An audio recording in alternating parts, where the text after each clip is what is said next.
অনেকটা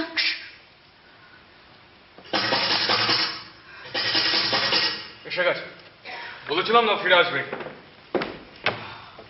সুহাস, এসো। ভালো আছো? হ্যাঁ। 3 বছর, ভাবো একবার, তিনটে লম্বা তিনটে লম্বা বছর। এই তোমাদের ডেরায় আসতে গিয়ে ধরা পড়েছিলাম। তুমি ধরা পড়েছো খবরটা শুনেই আমাদের আস্তানা বদলাতে হয়েছিল। জেলের ভেতরটা কেমন সুহাস? একেবারে স্বাধীনতা নেই, তাই না? এই পৃথিবীর প্রত্যেকটা মানুষ যতক্ষণ না স্বাধীন হয় ততদিন এই স্বাধীনতাই এটা জেলখানা। সুহাস, সংগঠনের নির্দেশে আবার তুমি এখানে আমাদের সঙ্গে কাজ করবে, এই কথা জানার পর থেকে এত আনন্দ হচ্ছে। হ্যাঁ, আমাকে আসতেই হতো, দম বন্ধ হয়ে আসছিল আমার। ওখানে কোনো কাজ নেই, শুধুই আত্মগোপন। এখানে অন্তত একটা কিছু করতে পারবো। আমরা তো এসপিটাকে এই দুনিয়া থেকে সরিয়ে দেবো, তাই তো? এতদিনের শয়তানটা শেষ হবে। আমাদের নেতা তুমি অনেক, আমি কিন্তু সব সময় তোমার সব নির্দেশ মেনে চলবো। না না, ওরকম অনুগত বান্দার মতো কথা দিও না সুহাস। সংগঠনে আমরা সকলেই সমান বন্ধু। আমি বলতে চেয়েছিলাম আমাদের মধ্যে একটা শৃঙ্খলা থাকা খুব প্রয়োজন। হ্যাঁ, এই একটা জিনিস আমি জেলখানায় খুব ভালোভাবে শিখেছি। আমাদের মধ্যে একটা শৃঙ্খলা থাকতে হবে, আর তাহলে এসপিটাকে খতম করা যাবে, আর সেই সঙ্গে অত্যাচারের একটা পর্ব শেষ হবে। আচ্ছা থাক না ওসব কথা, এতটা রাস্তা এসেছো, খুব ক্লান্ত নিশ্চয়ই তুমি। একটা কাজ করো, আপাতত একটু জিরিয়ে নাও। না না, আমি মোটেই ক্লান্ত নেই। আচ্ছা অনিক, আমাকে একটু গুছিয়ে বলো তো প্ল্যানটা কি? পুরো 2 মাস আমাদের দুজন কর্মী লোকটার চলাফেরার উপর নজর রেখেছে। আচ্ছা বেশ। বিস্ফোরণের জন্য যা যা এক্সপ্লোসিভ দরকার সব একসঙ্গে ওর কাছে রাখা আছে। আর লিফলেটের খসড়া হয়ে গেছে? হ্যাঁ। আচ্ছা, গোটা দেশ জানবে আমাদের পাঠিয়ে জেলার এসপিকে খতম করেছে, যাতে আরো তাড়াতাড়ি এ দেশের জনগণের মুক্তির দিন এসে যায়। আরো জানবে যে যতদিন না জনগণের অধিকার কায়েম হয়, দেশটা তাদের হয়ে যায়, ততদিন আমাদের এই সন্ত্রাসের রাজত্ব চলবে। ওটা আমার কাজটা কি? তুমি এখন ওকে সাহায্য করো। অনির্বাণ ওর সঙ্গে কাজ করতো। অনির্বাণ? অনির্বাণ মারা গেছে তাই না? আর কে কে থাকবে আমাদের সঙ্গে? একজনকে তুমি আগে থেকে চেনো, রাহুল। রাহুল? রাহুল? অন্যজন হলো পলাশ। পলাশ? পলাশ অবশ্য আমরা ওকে কবি বলেও ডাকি। একজন সন্ত্রাসবাদীর নাম কবি একদমই মানায় না। কিন্তু পলাশ ভাবে মানায়। ও বলে সব কবিতাই আসলে বিপ্লবী। একমাত্র বোমাই কেবল বিপ্লবী। আচ্ছা সেদিন বলো তো, একটা হ্যাঁ হ্যাঁ, একটা মাত্র বোমাতে কি এই পুরো বাড়িটা উড়িয়ে দেওয়া যাবে? একটা মাত্র বোমাতে? একটাই হবে না, তবে অনেকখানি অংশ ভেঙে পড়বে। আর এই শহরটা উড়িয়ে দিতে আর কটা বোমা লাগবে সেটি? কি যাতা কথা বলছো? হ্যাঁ, তোমার কি মাথা খারাপ হয়ে গেল নাকি? হ্যাঁ, না কিছু না। সুহাস, এসে গেছো? রাহুল বসো। মনে হচ্ছে বসো বসো, বাড়ি থেকে স্টেডিয়ামে যাওয়ার গোটা রাস্তাটা ভালো করে দেখে নিয়েছো? ম্যাপটা দেখবে, তাই তো? হুম। এদিকে এসো।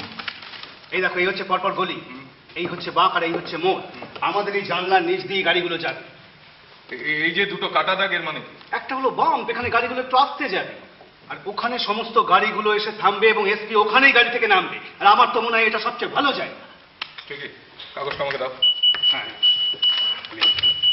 অনেক। সম্প্রতি সংগঠনের সেল ব্যবহার নিষিদ্ধ হয়েছে। I am sorry. আর পুলিশের খোঁচরগুলোর খবর কি? ও বেটারা আবার নেই কোথায়? Disgusting। ও খুব ঘাবড়ে গেছে। হ্যাঁ, না না, ঘাবড়াইনি। আমি মিথ্যে বলি না সুহাস। ভুল। মিথ্যে সকলেই বলে। হ্যাঁ, মিথ্যে সকলেই বলে, কিন্তু মিথ্যেটাকে একটু গুছিয়ে সুন্দর করে বলতে হয়। মোটেই সহজ নয় সেটা। হ্যাঁ, ইউনিভার্সিটিতে যখন পড়তাম সবাই আমাকে নিয়ে হাসাহাসি করত, কেননা আমি আমার আবেগটাকে লুকিয়ে রাখতে পারতাম না। হরবকত বোকার মতো সবার কাছে সবকিছু বলে ফেলে দিতাম। শেষ পর্যন্ত এমন হলো যে পুরো আমাকে তাড়িয়ে ছাড়লো। সে কি কেন? সে অনেক বড় গল্প, পরে কোনোদিন শুনো। তবে ইউনিভার্সিটি ছেড়ে এসে আমার কিন্তু ভালোই হয়েছিল, কারণ তারপরে আমি বুঝতে পেরেছিলাম অন্যায়কে কেবল অস্বীকার করলেই হয় না, এর বিরুদ্ধে সারাটা জীবন ধরে লড়তে হয়। যেমন এখন আমি খুব তিক্ত, তাই তো অনেক। তাহলে ভয় পেয়েছো সেটা মিথ্যে নয়? হ্যাঁ, এখনো বলতে হচ্ছে, কিন্তু যেদিন বিস্ফোরণটা হবে সেদিন সমস্ত মিথ্যে বলা শেষ। পলাশ এলো। সিগন্যালটা অন্যরকম। ওটা ওর একটা খেয়াল, নিজের মতো করে বানিয়ে নেওয়া একটা সিগন্যাল।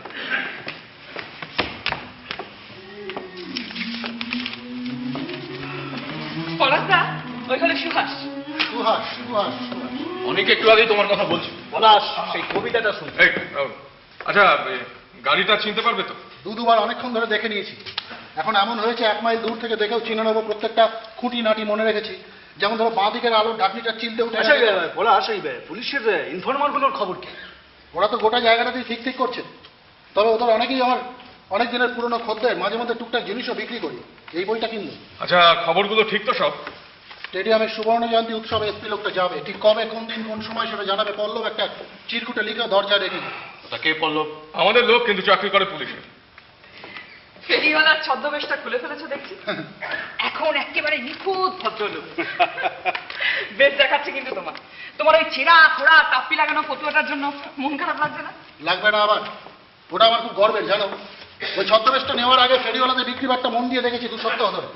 তারপর ঘরের মধ্যে ওটা একে একে প্র্যাকটিস করবার চেষ্টা করেছি। সফল হয়েছিলাম, কেননা কেউ এক বিন্দু সন্দেহ করেনি। পুলিশের লোকগুলো খালি বলতো লোকটা বেশ মজার, তো পারলে সকলের নাকের ডগা দিয়ে পুলিশ লাইনটাকেই না বেঁচে দেয়। আর শেষে কি দাঁড়ালো জানো? ওরা আমাকে ওদের ইনফর্মার করতে চাইলো। আর তুমি খুব হাসতে নিশ্চয়ই তখন। না এসে থাকতে পারতাম না যে। ওই রকম একটা ছদ্মবেশ, একেবারে নতুন রকমের জীবন, সবকিছু এত এত মজার ছিল, মজার মজার মজা। কিন্তু আমার এসব ফ্যাশনি জামা কাপড় একেবারেই সহ্য হয় না। আমি হলাম কিনা সিরিয়ালের অভিনেত্রী, শুটিং চলছে। কিন্তু এই জমকালো পোশাকে তোমাকে দেখাচ্ছে বেশ সুন্দরী। সুন্দরী? হ্যাঁ, তা দেখতে সুন্দর লাগলে ভালোই লাগে।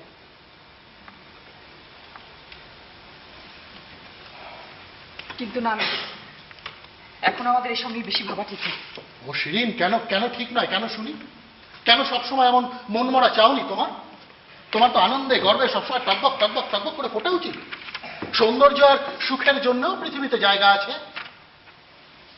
খুশি হয়ে যদি তালু মেলে দাও, মেহেদির রং লাগে সমস্ত আকাশে। সে আকাশ কেন কুটকাচালিতে কালো, শান্ত সুনীল হঠাৎ অন্ধকার। কেন ঘর পোড়া ধোয়ায় এ কোন হাড়ের পাহাড়ে তোমার বপন করেছো স্বপ্ন? ধুয়ে যাক সব বৃষ্টিতে, ধুয়ে যাক দাঁতে দাঁত চেপে রসো।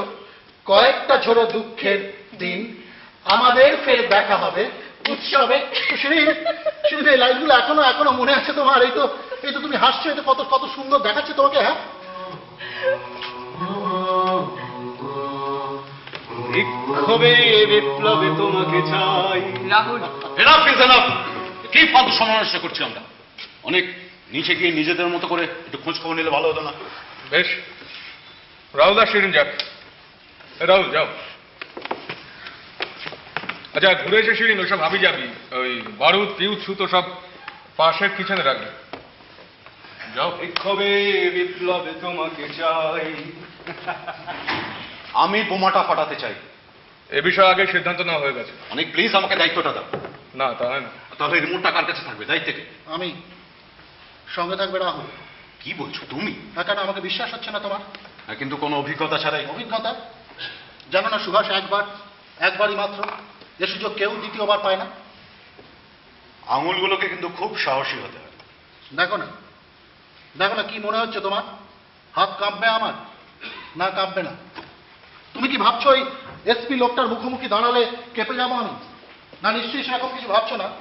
আর যদি কাঁপেও, আরো রাস্তা আছে। ওটা কি সেটা? মানব বোমা লোকটার উপর ঝাঁপিয়ে পড়বো। না না, ওরকম কিছু করা যাবে না। আমরা কোনো সুইসাইডাল স্কোয়াড না।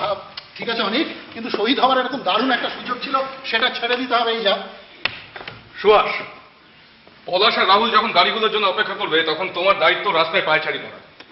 নির্দিষ্ট সময় পরপর তুমি ফ্ল্যাট বাড়ির এই মাথা থেকে ও মাথা পায়চারি করবে, আর একটা কোনো সিগন্যাল আমাদের ঠিক করে নিতে হবে। সিগন্যালটা পেলেই আমরা এই জানলা দিয়ে লিফলেটগুলো ছড়াবো। ভাগ্য ভালো থাকলে কুত্তাটা খতম হবে। আচ্ছা অনেক, ধরো আমরা পারলাম না, ধরো আমরা ব্যর্থ হলাম, তখন কিন্তু ওই জাপানিজরা যা করতো আমাদেরও তাই করা উচিত। মানে যুদ্ধের সময় কখনো জাপানিজরা নিজেদের ধরা দিত না, আত্মহত্যা করতো। হারাকি আত্মহত্যার কথা ভেবো না পলাশ। আত্মহত্যা করতে গেলে নিজেকে অনেক বেশি ভালোবাসতে হয়, আর সত্যিকারের একজন বিপ্লবী কখনো নিজেকে ভালোবাসতে পারে না। সত্যিকারের বিপ্লবী মানে? এই জীবনটা একঘেয়ে লাগছে বলে যেসব লোক বিপ্লব খেলতে আসে, আমি তাদের একটু পছন্দ করি না। কি তফাৎ আছে এদের সঙ্গে? ওই ছেলের পইতে দেওয়া অথবা বাড়িতে নিয়মিত সত্যনারায়ণ পুজো করা বিপ্লবীদের। শোনো, আমি নিষ্ঠুর। আমার কাছে ঘেন্নাটা খেলার জিনিস নয়। এ ওর পিঠ চাপড়ানোর জন্য আমরা এখানে আসিনি, এসেছি সফল হতে। কে বললো তোমায় আমি একঘেয়েমিতে ভুগছিলাম? আমায় কারো বলবার দরকার নেই। সংকেত বদলে নিয়েছো তুমি, ফেরিওয়ালার মতো জামা কাপড় পরেছো, তুমি কবিতা ওরাও, আত্মহত্যা করবার কথা ভাবো। আমাকে তো চেনোই না তুমি। আমি জীবনকে ভালোবাসি। কখনো কোনোদিন কোনো কিছু একঘেয়ে লাগে না আমার। বিপ্লবে যোগ দিয়েছি কেননা জীবনকে ভালোবাসি আমি। আমি জীবনকে ভালোবাসি না, এই তুচ্ছ জীবনের চেয়ে আরো বড় কিছুকে আমি ভালোবাসি। হ্যাঁ, আমি ভালোবাসি ন্যায়কে। আমরা প্রত্যেকেই নিজেদের মতো করে ন্যায়ের জন্য কাজ করে চলেছি। তুমি তোমার মতো, আমি আমার মতো। আমরা দুজনে যে আলাদা আলাদা মানুষ, এটা মেনে নিচ্ছ না কেন? আচ্ছা সুহাস, আমরা তো একে অন্যকে ভালোবাসবার চেষ্টাটা অন্তত করতে পারি না? পারি না, আমরা তা পারি না। তাহলে আমাদের নিয়ে কি করতে চাও তুমি? আমি একটা মানুষকে খুন করতে চাই, তাকে ভালোবাসতে না। সে আমাদের চেয়ে আলাদা কিনা এ নিয়ে মাথা কামাতে চাই না আমি। তুমি কি একা ওকে খুন করবে নাকি? না, মোটেই না। আমাদের সকলের সঙ্গে মিলে এ দেশের জনগণের হয়ে যুক্তি হিসাবে এটাই ঠিক। ঠিক বেঠিক এসব কোনো কিছু আমার আর জানা দরকার নেই। ওই 3 বছর আগে একবার জেলে গিয়ে সব পেয়ে গেছে। হ্যাঁ, সৎ কি, ঠিক কি, ন্যায় কি, সব যথেষ্ট হয়েছে। আরে তোমরা দুজনে কি পাগল হয়ে গেলে নাকি? ভুলে গেছো তোমরা? চলো সুহাস, লিফলেট ছড়ানোর সঙ্গেটা কি হবে ঠিক করে না। ওর কথায় কিছু মনে করো না পলাশ, ওকে অনেক যন্ত্রণা সহ্য করতে হয়েছে। আমি এ নিয়ে ওর সঙ্গে পরে কথা বলে নেব। ও আমাকে এইভাবে অপমান করলো। কি হয়েছে? কিছু না। কি হয়েছে? তোমায় এমন দেখাচ্ছে কেন? সুহাস আমাকে একেবারেই পছন্দ করে না। এই ব্যাপার? আমার তো মনে হয় ও কাউকেই পছন্দ করে না। তবে দেখো পলাশদা, সময়ের সঙ্গে সঙ্গে সব ঠিক হয়ে যাবে। তুমি এই নিয়ে চিন্তা করো না। আমি তো চাই তোমরা সকলে আমাকে ভালোবাসো। এই সংগঠনের জন্য আমি সবকিছু ছেড়ে চলে এসেছি। এখন আমার সঙ্গীরা যদি আমার থেকে মুখ ফিরিয়ে নেয়, সহ্য করতে পারি না। মাঝে মধ্যে মনে হয় ওরা আমাকে বুঝতেই পারে না। হয়তো আমারই দোষ। হ্যাঁ, জানি বেশিরভাগ সময় আমি ঠিক কথাটা ঠিকভাবে বুঝিয়ে বলতে পারি না। তোমাকে ওরা ভালোবাসে পলাশদা, তোমাকে সবাই বোঝে। শুধু ওই সুহাসী একটু আলাদা রকম। না শিরিন, না, আমি জানি ও কি ভাবছে। ওই অনির্বাণ সবসময় আমাকে একই কথা বলতো পলাশ বিপ্লবী হবে কি করে? ও যা খামখেয়ালি। ওরা ভাবে আমার একটু মাথা খারাপ। আবেগের বশে কাজ করি, কিন্তু আমারও তো ওদেরই মতো একই লক্ষ্যে বিশ্বাস। আমিও তো ওদেরই মতো এই কাজে মরতে পারি, আমিও ধূর্ত হতে পারি, ঠান্ডা দক্ষ, ঠোঁট সেলাই করে রাখতে পারি। শুধু আমি বিশ্বাস করি জীবন অনেক বড়, মহৎ, ভালোবাসা, সৌন্দর্য, সুখ। কিন্তু এখন এসব ওদের বোঝাবো কেমন করে? বিপ্লব, হ্যাঁ বিপ্লব, কিন্তু জীবনের জন্যই তো বিপ্লব, জীবনকে আরো একটা সুযোগ দেওয়ার জন্য। কিন্তু আমরা যেটা দিচ্ছি সেটা তো জীবন নয়, মৃত্যু। না শিরিন, না না না, এমন একটা দুনিয়া গড়ার জন্য আমরা এই হত্যার পথ বেছে নিয়েছি যেখানে হত্যা বলেই কিছু থাকবে না। আমাদের দেখতে এখন দাগী আসামির মতো এটা মেনে নিতেই হবে যতক্ষণ না শেষ পর্যন্ত এই দুনিয়ার সকলে শুদ্ধ নিষ্পাপ হয়ে ওঠে। আচ্ছা পলাশদা, ধরো ধরো যেমনটা আমরা সবাই ভাবছি তেমনটা হল না। না না, তুমি জানো সেটা অসম্ভব। তাহলে তো এই সুহাসের কথাই সত্যি হয়ে যাবে, সুন্দরের মুখে আমাদের থুতু দিতে হবে। অনেকদিন থেকেই আমি এই সংগঠনে আছি, আমি জানি তুমি যেমন ভাবছো সবকিছু তেমন সরল নয়, কিন্তু তোমার মনে বিশ্বাস আছে। আর এখন আমাদের যেটা দরকার সেটা হলো এই বিশ্বাস। বিশ্বাস? তোমার মনে প্রত্যয় আছে, তোমার আদর্শের প্রয়োজনে অন্য সবকিছুকে তুমি পাশে সরিয়ে দেবে। আচ্ছা আচ্ছা, তুমি প্রথম বিস্ফোরণটা করতে চাইছো কেন? আচ্ছা শিরিন, তুমি কি বিপ্লবের জন্য কোনো কাজ না করে সারাক্ষণ তাই নিয়ে মিটিং এর পর মিটিং এ বক বক বক বক বক বক করে যেতে পারো? না। হ্যাঁ, বসো, আমরা আসল কথায় আসি। এই যে তুমি সামনে দাঁড়িয়ে একেবারে তৈরি, তারপর সেই চরম মুহূর্ত, আর ওটাই এখন আমাদের ভাবা উচিত। ঠিক ওই মুহূর্তে তো দরকার হবে আমাদের সাহস, উৎসাহ। এই একটা বছর আমি অন্য কিচ্ছু ভাবিনি, সারাটা জীবন যেন এই মুহূর্তটার জন্যই অপেক্ষা করে আছে।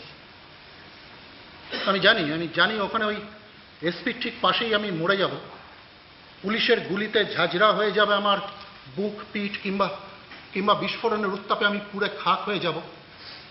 কেন আমি প্রথম বিস্ফোরণটা করতে চাইছি বুঝতে পারছো? আমাদের আদর্শের জন্য প্রাণ দেওয়া। আমিও যে কাজের এটা প্রমাণ করার অন্য কোনো রাস্তা যে নেই সেদিন। আমিও তোমারই মতো মরতে চাই। এর চেয়ে বেশি আর কি সুখ একজন বিপ্লবী চাইতে পারে?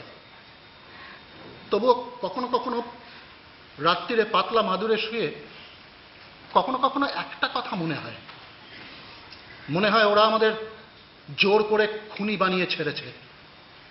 আর তারপরেই মনে পড়ে যায় আমিও তো মরে যাব।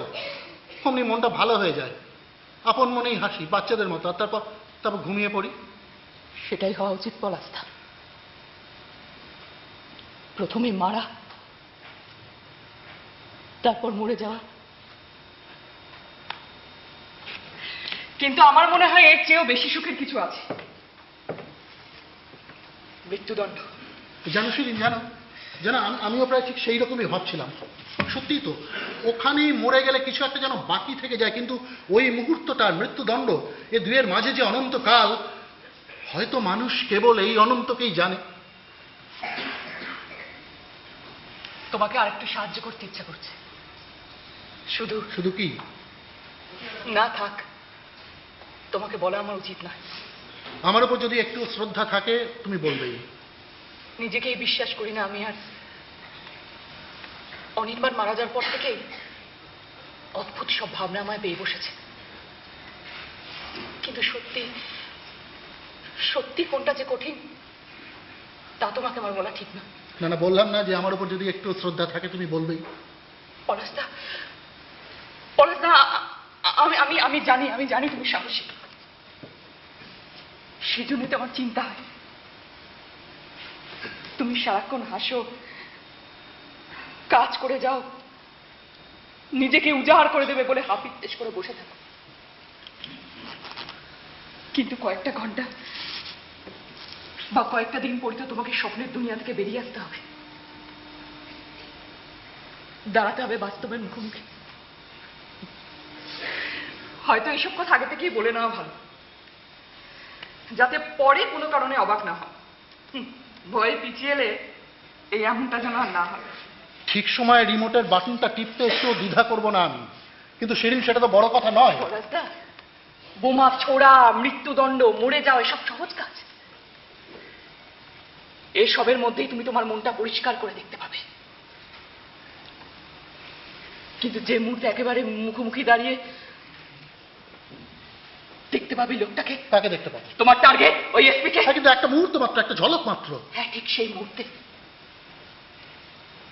ঠিক সেই মুহূর্তে ওর দিকে যখন তাকাবে তুমি, পলাশদা, পলাশদা, তোমার চিনে রাখা ভালো, সতর্ক থাকা ভালো। এসপিও তো একটা মানুষ। হয়তো ভদ্রলোকের চোখ দুটো খুব শান্ত, হয়তো দেখলে মানুষটা নিজের মনেই হাসছে কিংবা কান করছে। হয়তো কে জানে তুমি ওর গালে একটা কাটার দাগ দেখতে পেলে। এই সকালে শেভ করতে গিয়ে হয়তো কেটে গিয়েছে। ঠিক সেই মুহূর্তে ওর দিকে যখন তাকাবে তুমি। না, আমি তো কোনো মানুষকে মারছি না, আমি শেষ করতে চাইছি অত্যাচারকে। হ্যাঁ, আমি জানি শিশুটার অত্যাচারকে শেষ করে দিতে হবে। আমি তো নিজেই বিস্ফোরকটা তৈরি করেছি। যখন টিউবটাতে স্ক্রুগুলো আটছিলাম, তখনই ভাবলাম এটা কেউ না কেউ, কাউকে না কাউকে, কখনো না কখনো লক্ষ্য করে ফাটাবে। ওটা ফাটবে, উত্তেজনার শেষ সীমায় আমরা। ঠিক সেই সময়টা দারুণ খুশি হব আমি।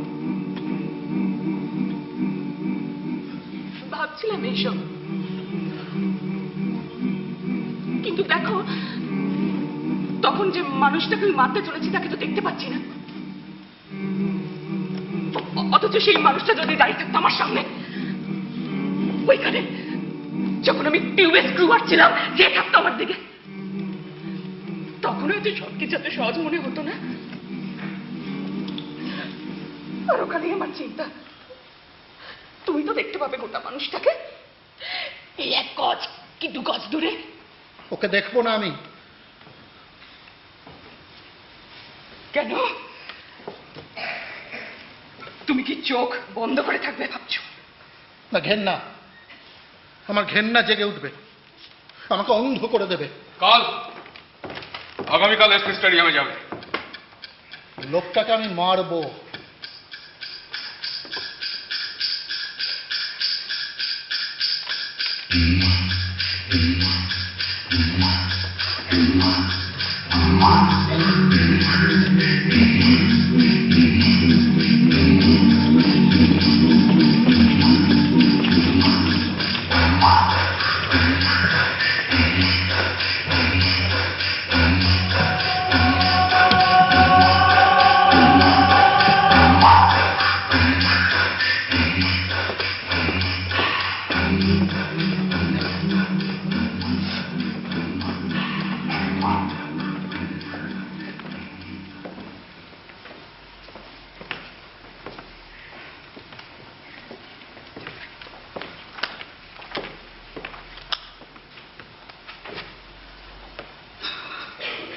ওই তো পলাশ আর রাহুল তৈরি।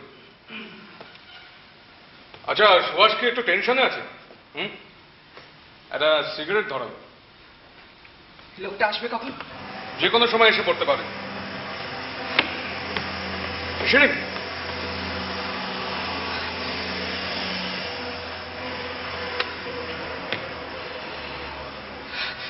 না, এটা নয়। একটু শান্ত হয়ে বসো তো। আমি তো দেখছি তুমিই টেন্স হয়ে আছো। সবকিছু ঠিক ছিল তো সেদিন। বসো এখানে, আমাদের আর কিছুই করার নেই। আমরা কেবল ওদের হিংসাই করতে পারি। হিংসার কথা হচ্ছে কেন? সিদ্ধান্ত মতো তুমি তো মূল দায়িত্বে আছো। তা আছে, কিন্তু আজকের দিনটায় পলাশের কাজটা আরো ভালো। হয়তো ওই একমাত্র শেষ আমার মনে পর্যন্ত- হয় আমরা সকলেই সমান ঝুঁকি নিয়েছি।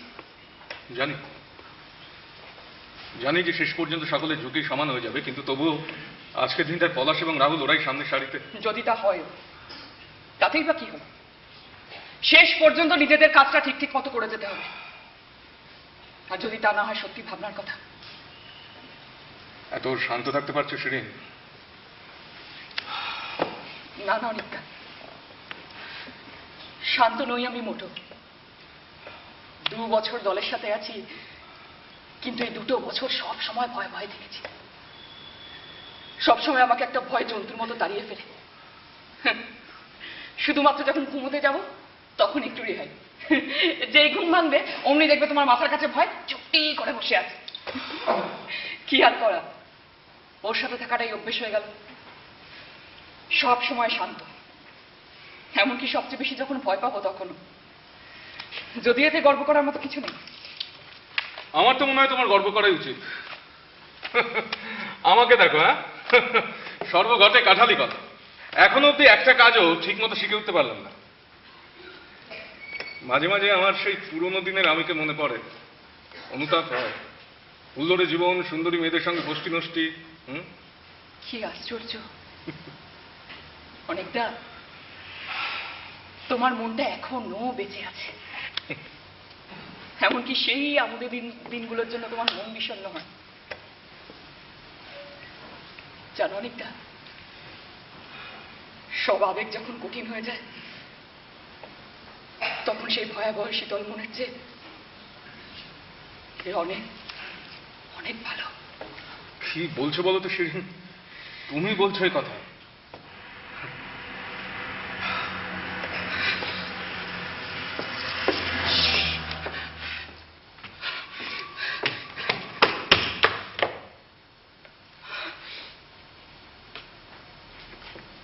না না, ওটা নয়।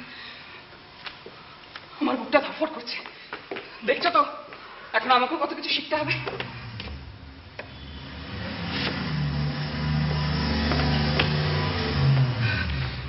ওই শোয়া সিগন্যাল দিচ্ছে, লিফট গুলো নাও, লিফট গুলো নাও। এইবার গাড়িটা আছে। ঘড়িটা কি আস্তে আস্তে চলছে? হ্যাঁ, আরে এতক্ষণে তো পলাশের তো ওখানে পৌঁছে যাওয়ার কথা। রাহুলেরই বা কি হলো? হ্যাঁ, ওকে, ওটা কি? সুভাষ ওদিক থেকে দৌড়ে ফিরে আসছে। হ্যাঁ, এদিকেই আসছে। অনিকা, অনিকা পলাশটাকে ধরে ফেলেছে পুলিশ। অনিকা, তুমি কিছু একটা করো। তাই হবে বোধহয়। পলাশ বোধহয় তাহলে সত্যি সত্যি লড়াই করেছে। কেন কেন পলাশ তো কিছু করেনি, ওকে ধরবে কেন তবে? শিগগির যাও, শিগগির যাও, রাহুল আসছে, দরজা খোলো।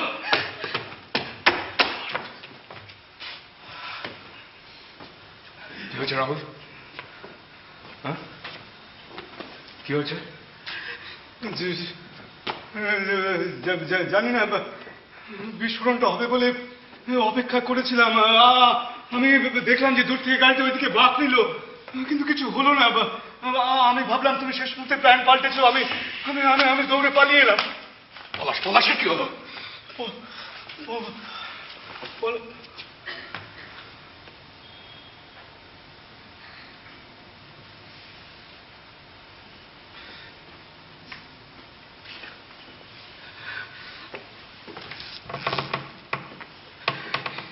আই এম সরি, আমাকে ক্ষমা করো, আমি পারলাম না। ঠিক আছে পলাশদা, ঠিক আছে। রাহুল, তুমি নিচে যাও, সব নজরে। কি হয়েছে সেটা বলবে তো? চিন্তা করো না পলাশদা, মাঝে মধ্যে এরকম হয়। একেবারে শেষ মুহূর্ত সব কেমন যেন গোলমাল হয়ে যায়। মানে বিশ্বাস হচ্ছে না, ব্যর্থ হয়ে যাবে। প্লিজ তোমরা ওকে একটু একলা থাকতে দাও। দেবো না, অনির্বাণও প্রথমবার।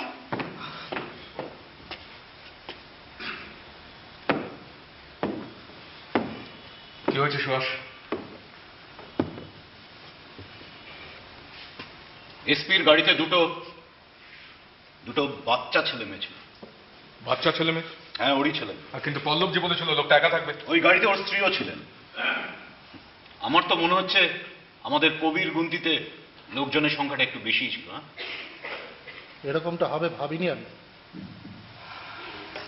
দুটো বাচ্চা বাচ্চা ছেলে মেয়ে, না না বাচ্চাদের ওপর বোমা নয়, একটা বাচ্চার দিকে কখনো তাকিয়ে দেখেছো? দেখেছো কখনো ওদের গভীর আর স্পষ্ট চাহনি? আমি কিছুতেই ওদের মুখোমুখি দাঁড়াতে পারলাম না, অথচ এক মুহূর্ত আগেও কত খুশিতে ছিলাম। ওই ছোট্ট রাস্তাটার কোণে দাঁড়িয়েছিলাম, একটা ছায়া এসে পড়েছিল আমার সামনে। দূর থেকে দেখলাম গাড়ির আলোটা ঝলকে উঠছে, আনন্দে নেচে উঠল মনটা। আনন্দই তো, ইচ্ছে হচ্ছিল লাফিয়ে উঠি। আমার বিশ্বাস, সত্যি আমার বিশ্বাস, আমি মনে মনে হাসছিলাম আর বলছিলাম এইবার। আর ঠিক তখনই দেখলাম ওই বাচ্চা দুটোকে। ওরা হাসছিল না, শুধু সামনের দিকে তাকিয়েছিল, একেবারে সোজা তাকিয়েছিল। কি যে বিষণ্ণ লাগছিল ওদের, অথচ বোধহয় সবচেয়ে ভালো জামাটা ওদের গায়ে চাপানো, হাত দুটো কোলের ওপর রাখা, আর দুদিকে দরজার সঙ্গে যে জানালা, তার মধ্যে যেন ফ্রেমে আঁটা দুটো মূর্তি। লোকটার বউ বা অন্য কাউকে দেখিনি আমি, বাচ্চা দুটোকে দেখেছি। তখন আমার মনের মধ্যে কি যে হলো আমি বুঝিয়ে বলতে পারবো না। আমার আঙুলগুলো শক্ত হয়ে গেল, আমার হাত পা অবশ্যই আসতে লাগলো। তারপর এক মুহূর্ত পরে যখন হুঁশ হলো,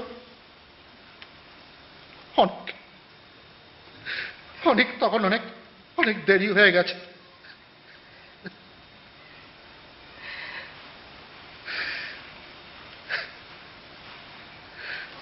হ্যাঁ, দেখো আমাকে দেখে নাও। আমি ভীতু নই অনেক, আমি কোনো ভুল করিনি। শুধু ওই বাচ্চা দুটো যে ওখানে থাকতে পারে সেটা আমার মাথায় আসেনি। সবকিছু এত তাড়াতাড়ি ঘটে গেল, ওই ছোট্ট গম্ভীর দুটো মুখ আর আমার হাতে ধরা রিমোট। আমি পারলাম না,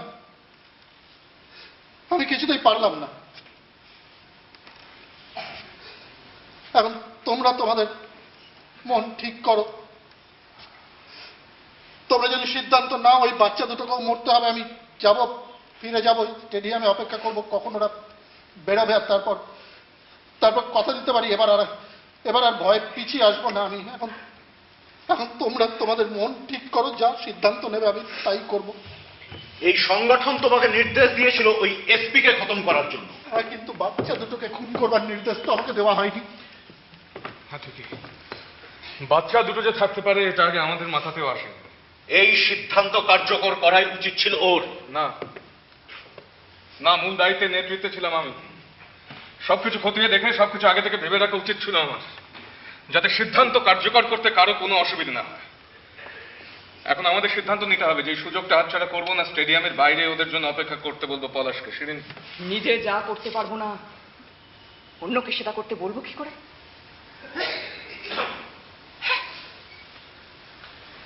এই সিদ্ধান্তের মানে কি দাঁড়াবে সেটা মগজে ঢুকছে তোমাদের? মাসের পর মাস লুকিয়ে বেড়ানো, এক চুলের জন্য বেঁচে যাওয়া আর পালানো, নষ্ট হয়ে যাওয়া 2 মাস। ইমন ধরা পড়লো অথচ কিচ্ছু করেনিও। রিপন মারা গেল মিথ্যে পুলিশি এনকাউন্টারে, স্রেফ অকারণে। আবার প্রথম থেকে সবকিছু শুরু করতে হবে আমাদের। হপ্তার পর হপ্তা অন্তহীন আশা নিরাশা, রাতের পর রাত ঘুম নেই, কেবল ছক কষা আর প্ল্যান তৈরি করা। আবার কবে, কোন দিন আবার একটা সুযোগ পাওয়া যাবে সেই আশা এইসব করে যাবো আবার। আরে তোমাদের সকলের একসঙ্গে কি মাথা খারাপ হয়ে গেল নাকি? তুমি বেশ ভালো করে জানো যে 2 দিন বাদে উৎসবের ক্লোজিং সেরিমনিতে ওই এসপি লোকটা আবার স্টেডিয়ামে যাবে। 2 দিন, যে কোনো সময় ধরা পড়ে যেতে পারি আমরা। হ্যাঁ, সে ঝুঁকি তো আছেই, আর তুমি নিজেই বলেছো এই কথা। বেশ, আমি যাচ্ছি। না, দাঁড়াও। আচ্ছা সুভাষ, তুমি কি চোখ বন্ধ না করে একেবারে সামনে থেকে কোনো বাচ্চাকে গুলি করতে পারো? আমার সংগঠন সিদ্ধান্ত নিলে পারি। অন্ধের মতো কথা বলো না সুভাষ, চোখ খোলো, বুঝবার চেষ্টা করো। আমাদের বোমায় বাচ্চা ছেলেমেয়েরা টুকরো টুকরো হয়ে যাবে। এই ভাবনা যদি সংগঠন এক মুহূর্তের জন্য মেনে নেয়, তাহলে সব হারাবে, তার ক্ষমতা, তার প্রভাব, সব সব সব। এই শোনো, কিছু মনে করো না, ওরকম নরম পুতো পুতো মন নয় আমার, এসবে আমি কষ্ট পাই না। এই এই বাচ্চা নিয়ে সব আদিক্ষেতা বন্ধ করতে হবে যতক্ষণ না সেই মুহূর্তটা আসে। হ্যাঁ হ্যাঁ, যেদিন বিপ্লবের জয় হবে আর গোটা দুনিয়াটা এসে যাবে আমাদের এই হাতের মুঠোয়। হ্যাঁ হ্যাঁ, সেই দিনটা যেদিন আসবে সুহাস, এই দুনিয়ার সমস্ত মানুষ ঘেন্না করবে বিপ্লবকে। কি এসে যায় তাতে? হ্যাঁ, কি এসে যায় তাতে? আমরা যদি সত্যি সমস্ত মানুষকে ভালোবাসি, আমরা তাদের মনুষ্যত্বকে বাঁচাবার জন্য জোর করে তাকে বিপ্লবের রাস্তায় নিয়ে আসি, তাহলে তো আর আমাদের যদি গোটা মানব জাতি এই বিপ্লবকে বর্জন করে, যে জনগণের জন্য আমরা লড়ছি তারা যদি তাদের বাচ্চাদের এই মরে যাওয়াটাকে সহ্য করতে না পারে, তখন তখন কি তাদেরও মারবে? হ্যাঁ মারবো, হ্যাঁ মারবো। আর ওরা যতক্ষণ না বোঝে ততক্ষণ ওদের আঘাত করবো। আমিও জনগণকে ভালোবাসি। ভালোবাসার কথা হচ্ছে না, হচ্ছে না, কে বলছে? আমি বললাম।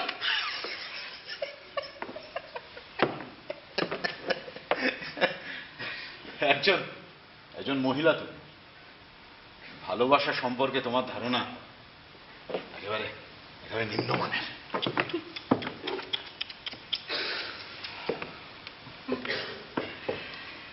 অন্তত লজ্জা কাকে বলে সে বিষয়ে আমার বেশ পরিষ্কার ধারণা আছে। লজ্জা? হ্যাঁ, লজ্জা? একবার একবার জীবনে আমি লজ্জা পেয়েছিলাম। আমাকে আমাকে যখন চাবুক মেরেছিল, হ্যাঁ হ্যাঁ চাবুক মেরেছিল আমাকে, আমার পাশে ছিল ভুবন, ও প্রতিবাদ করতে গিয়ে অত্যাচারে ক্ষত বিক্ষত হলো, আর কয়েকদিন পরেই মরে গেল। অথচ আমি আমি কিন্তু বেঁচে রইলাম। হ্যাঁ, আর কোনো কিছুতে কি লজ্জা পাওয়া উচিত আমার? আরে কেন পাবো লজ্জা? আমরা সকলেই তোমাকে ভালোবাসি সুহাস, শ্রদ্ধা করি, কিন্তু এইভাবে যে ভাবছো তুমি, তার যত যুক্তি থাকুক না কেন, এই কথা তুমি কিছুতেই বলতে পারো না যে তার সবই ঠিক, সবই ন্যায্য। এখন কথা হলো গিয়ে যে ওই বাচ্চা দুটোকে আমরা শেষ পর্যন্ত কি বাচ্চা দুটো আবার আবার সেই একই কথা বলে চলেছো, সারাক্ষণ ওই বাচ্চা দুটোর কথা বলে চলেছো। এর মানে কি দাঁড়াচ্ছে বুঝতে পারছো না? ওদের দুজনকে মারতে পারেনি পলাশ, আর এদেশের হাজার হাজার বাচ্চা বছরের পর বছর স্রেফ না খেতে পেয়ে মরে যাচ্ছে। বাচ্চাদের না খেয়ে শুকিয়ে শুকিয়ে মরতে দেখেছো কখনো? আমি দেখেছি। সে তুলনায় বোমা বিস্ফোরণে মরা সে তো অনেক আরামে। হ্যাঁ, কিন্তু পলাশ তা ভাবে না। একদানা খাবার না পেয়ে বাচ্চাদের শুকিয়ে শুকিয়ে মরে যেতে দেখেনি পলাশ। ও শুধু ওই জানোয়ার এসপির আদরের কুত্তাগুলোকে দেখেছে। কি ঘটতে চলেছে সেটা কি তোমরা কেউই দেখতে পাচ্ছ না? শুধু আজকে কি হচ্ছে সে ভরসাতেই বেঁচে থাকবে। আর তাই যদি হয়, করো যা প্রাণ চায়, শুধু প্রতি পদে পদে কয়েকটা বস্তা পচা আহ্লাদি কষ্ট তাই নিয়ে থাকো। শেষবারের মতো তোমাদের আমি সতর্ক করতে চাই, আজকের যত যন্ত্রণা, ভবিষ্যতের যত যন্ত্রণা সব মুছে দেবে বিপ্লব। সেই বিপ্লবকে নিয়ে ছেলে খেলা করতে যেও না তোমরা। এদেশের বাচ্চাদের যাতে অনাহারে না মরতে হয়, আর সেদিনটা যাতে আরো আরো আরো কাছে এগিয়ে আসে, সেজন্য এই সংগঠনের নির্দেশ অনুযায়ী পলাশদা ওই লোকটাকে খতম করতে গিয়েছিল। ওর কাছে এটাও খুব সহজ কাজ নয়। আর ও যদি আজ বাচ্চা দুটোকে খুন করত আজ, তাহলেও এদেশের একটা বাচ্চাকেও অনাহারে মরার হাত থেকে বাঁচানো যেত না। ধ্বংসের একটা ঠিক ভুল আছে, তারও একটা শেষ সীমা আছে। না, নেই নেই, কোনো সীমারেখা নেই। যা সব বলতে শুরু করেছো তোমরা, তার মানে কি দাঁড়াবে শুনবে? এই বিপ্লবে বিশ্বাস নেই তোমাদের? না নেই, এই বিপ্লবে বিশ্বাস করো না তোমরা, কেউ কেউ কেউ করো না। সমস্ত মন প্রাণ নিয়ে যদি এ কাজে ডুবে থাকতে, যদি বিশ্বাস করতে, আমাদের সমস্ত আত্মত্যাগ, আমাদের জয় একটা একটা একটা নতুন দেশের ভিত তৈরি করে দেবে। অত্যাচার থেকে স্বাধীন হওয়া একটা দেশ, একটা সত্যিকারের স্বাধীন দেশ। একমাত্র তখনই মানুষ সব অত্যাচার থেকে স্বাধীন হবে, মুক্ত হবে সব সব কুসংস্কার থেকে। শেষমেশ আকাশের দিকে মাথা উঁচু করে দাঁড়াবে, নিজের অধিকারে নিজেই হইবে ঈশ্বর। যদি বিশ্বাস করো এসব, তাহলে তোমাদের বিশ্বাসের উল্টো দিকে ওই তুচ্ছ দুটো বাচ্চার মরা বাঁচা এমন ভারী বোঝার মতো চেপে বসে আছে কেন? সেই স্বপ্নের দিনটার জন্য যা কিছুকে দরকার সবকিছুকে ঠিক ন্যায্য বলে ভাবতে হবে তোমাদের। ওই বাচ্চা দুটোকে মারতে না পারার সোজা অর্থ হলো যা করছো সেটা ঠিক কিনা এ ব্যাপারে নিশ্চিত তোমরা। তার মানে আর কি, এই বিপ্লবে বিশ্বাস নেই তোমাদের? যা করেছি তার জন্য আমি লজ্জিত সুহাস, কিন্তু তোমার সব কথা মানতে পারলাম না। অত্যাচারের রাজত্ব শেষ করার জন্য আমি কদম করতে প্রস্তুত, কিন্তু তোমার কথার আড়ালে আমি আর এক অত্যাচারের ছায়া দেখতে পাচ্ছি স্পষ্ট। আর সেটা যদি ক্ষমতা দখল করে, আমাকে নির্ঘাত খুনি বানিয়ে ছাড়বে। কিন্তু আমি তো লড়াই করছি সত্যের জন্য, ন্যায়ের জন্য। যা ঠিক যা ন্যায্য তাকে যদি প্রতিষ্ঠা করতেই হয়, তাহলে তুমি নায়ক না তুমি খুনি তাতে কিচ্ছু এসে যায় না। আমি বা তুমি, আমরা কেউই তার হিসেব রাখবো না। তুমি ভালো করে জানো আমরা সকলে এর হিসেব রাখবো। অহংকারই তোমার মুখ দিয়ে এই সমস্ত কথাবার্তা বেরোচ্ছে। অহংকার? আমার অহংকার আমার নিজের পলাশ, একেবারেই একলা। কিন্তু আমি বলছি মানুষের অহংকার, মানুষের বিদ্রোহ বিপ্লব আর মানুষের প্রতি যত অন্যায় অবিচার, এসবই আমাদের বিবেচ্য। শুধুমাত্র ন্যায় বিচার আঁকড়ে মানুষ বাঁচে না। মুখের গ্রাস যখন ছিনিয়ে নেওয়া হচ্ছে, আর কি আঁকড়ে বাঁচবে মানুষ তখন? যার ন্যায় তাকে আঁকড়ে নিষ্পাপ হয়ে। নিষ্পাপ হয়ে? হ্যাঁ, জানি ওসব কথা ভালো মতো জানা আছে আমার। না, ওদিকে তাকাবো না আমি। আর সেই সঙ্গে অন্যদেরও চোখ বুজিয়ে রাখবো। হ্যাঁ, জোর করে বুঝিয়ে রাখবো, যাতে ওই নিষ্পাপ কথাটার সত্যিকারের অর্থ পাওয়া যায় একদিন এই গোটা দুনিয়ায়। যা কিছু আঁকড়ে বাঁচতে চায় মানুষ, সে সবকিছুকে যদি অস্বীকার করতেই হয়, তাহলে আমাকেও নিশ্চিত করে জানতে হবে যে ওই একদিনটা আসবেই একদিন। হ্যাঁ, সেটা আসবেই, আমি নিশ্চিত। না, তো নিশ্চিত হতে পারো না তুমি। হয়তো 3 পুরুষ কেটে যাবে, কিংবা আরো অনেক।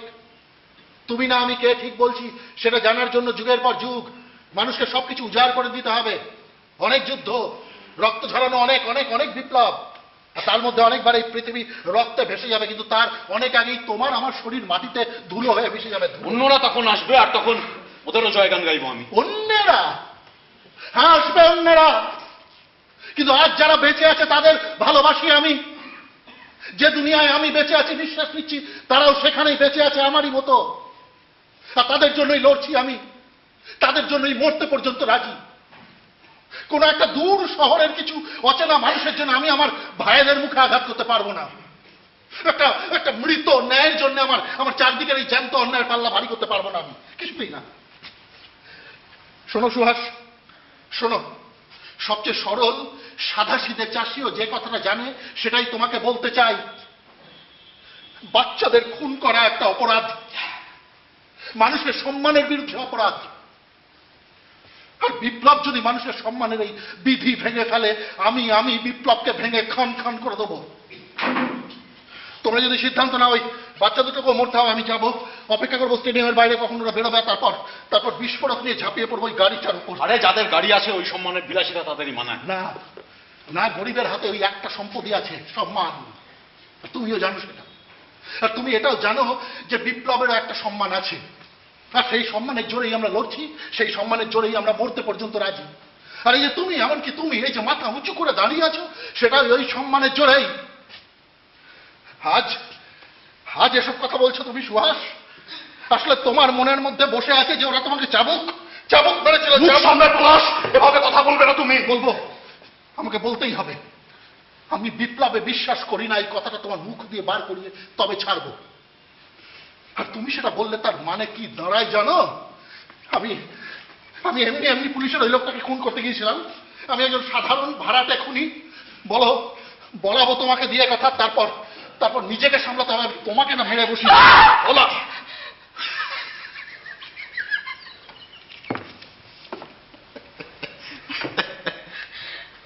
একাধিক খুন না করতে পারলে অনেক সময় খুনের কোনো মানেই থাকে না। না সুভাষ, আমরা কেউই তোমার সঙ্গে একমত নই, আমরা মনস্থির করে ফেলেছি। আর তাহলে আমাকেও মেনে নিতে হবে তোমাদের সিদ্ধান্ত। আমি তবুও বলবো, হ্যাঁ, আমাকে বলতেই হবে, সন্ত্রাসবাদে বিবেক নিয়ে খুঁতখুঁত করার কোনো জায়গা নেই। আমরা খুনি, হ্যাঁ আমরা খুনি, আর এই পথই আমরা বেছে নিয়েছি স্বেচ্ছায়। না, এই পৃথিবীতে যাতে খুনের রাজত্ব কায়েম না হয় সেজন্য আমি বেছে নিয়েছি মৃত্যুকে। আমরা নিষ্পাপ, এই পথ বেছে নিয়েছি। যথেষ্ট হয়েছে।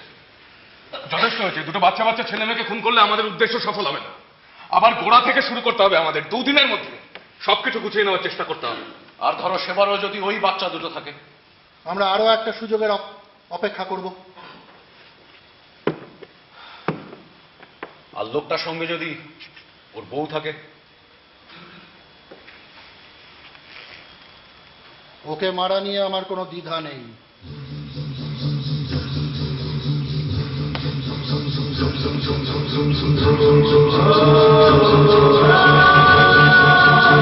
Zum কি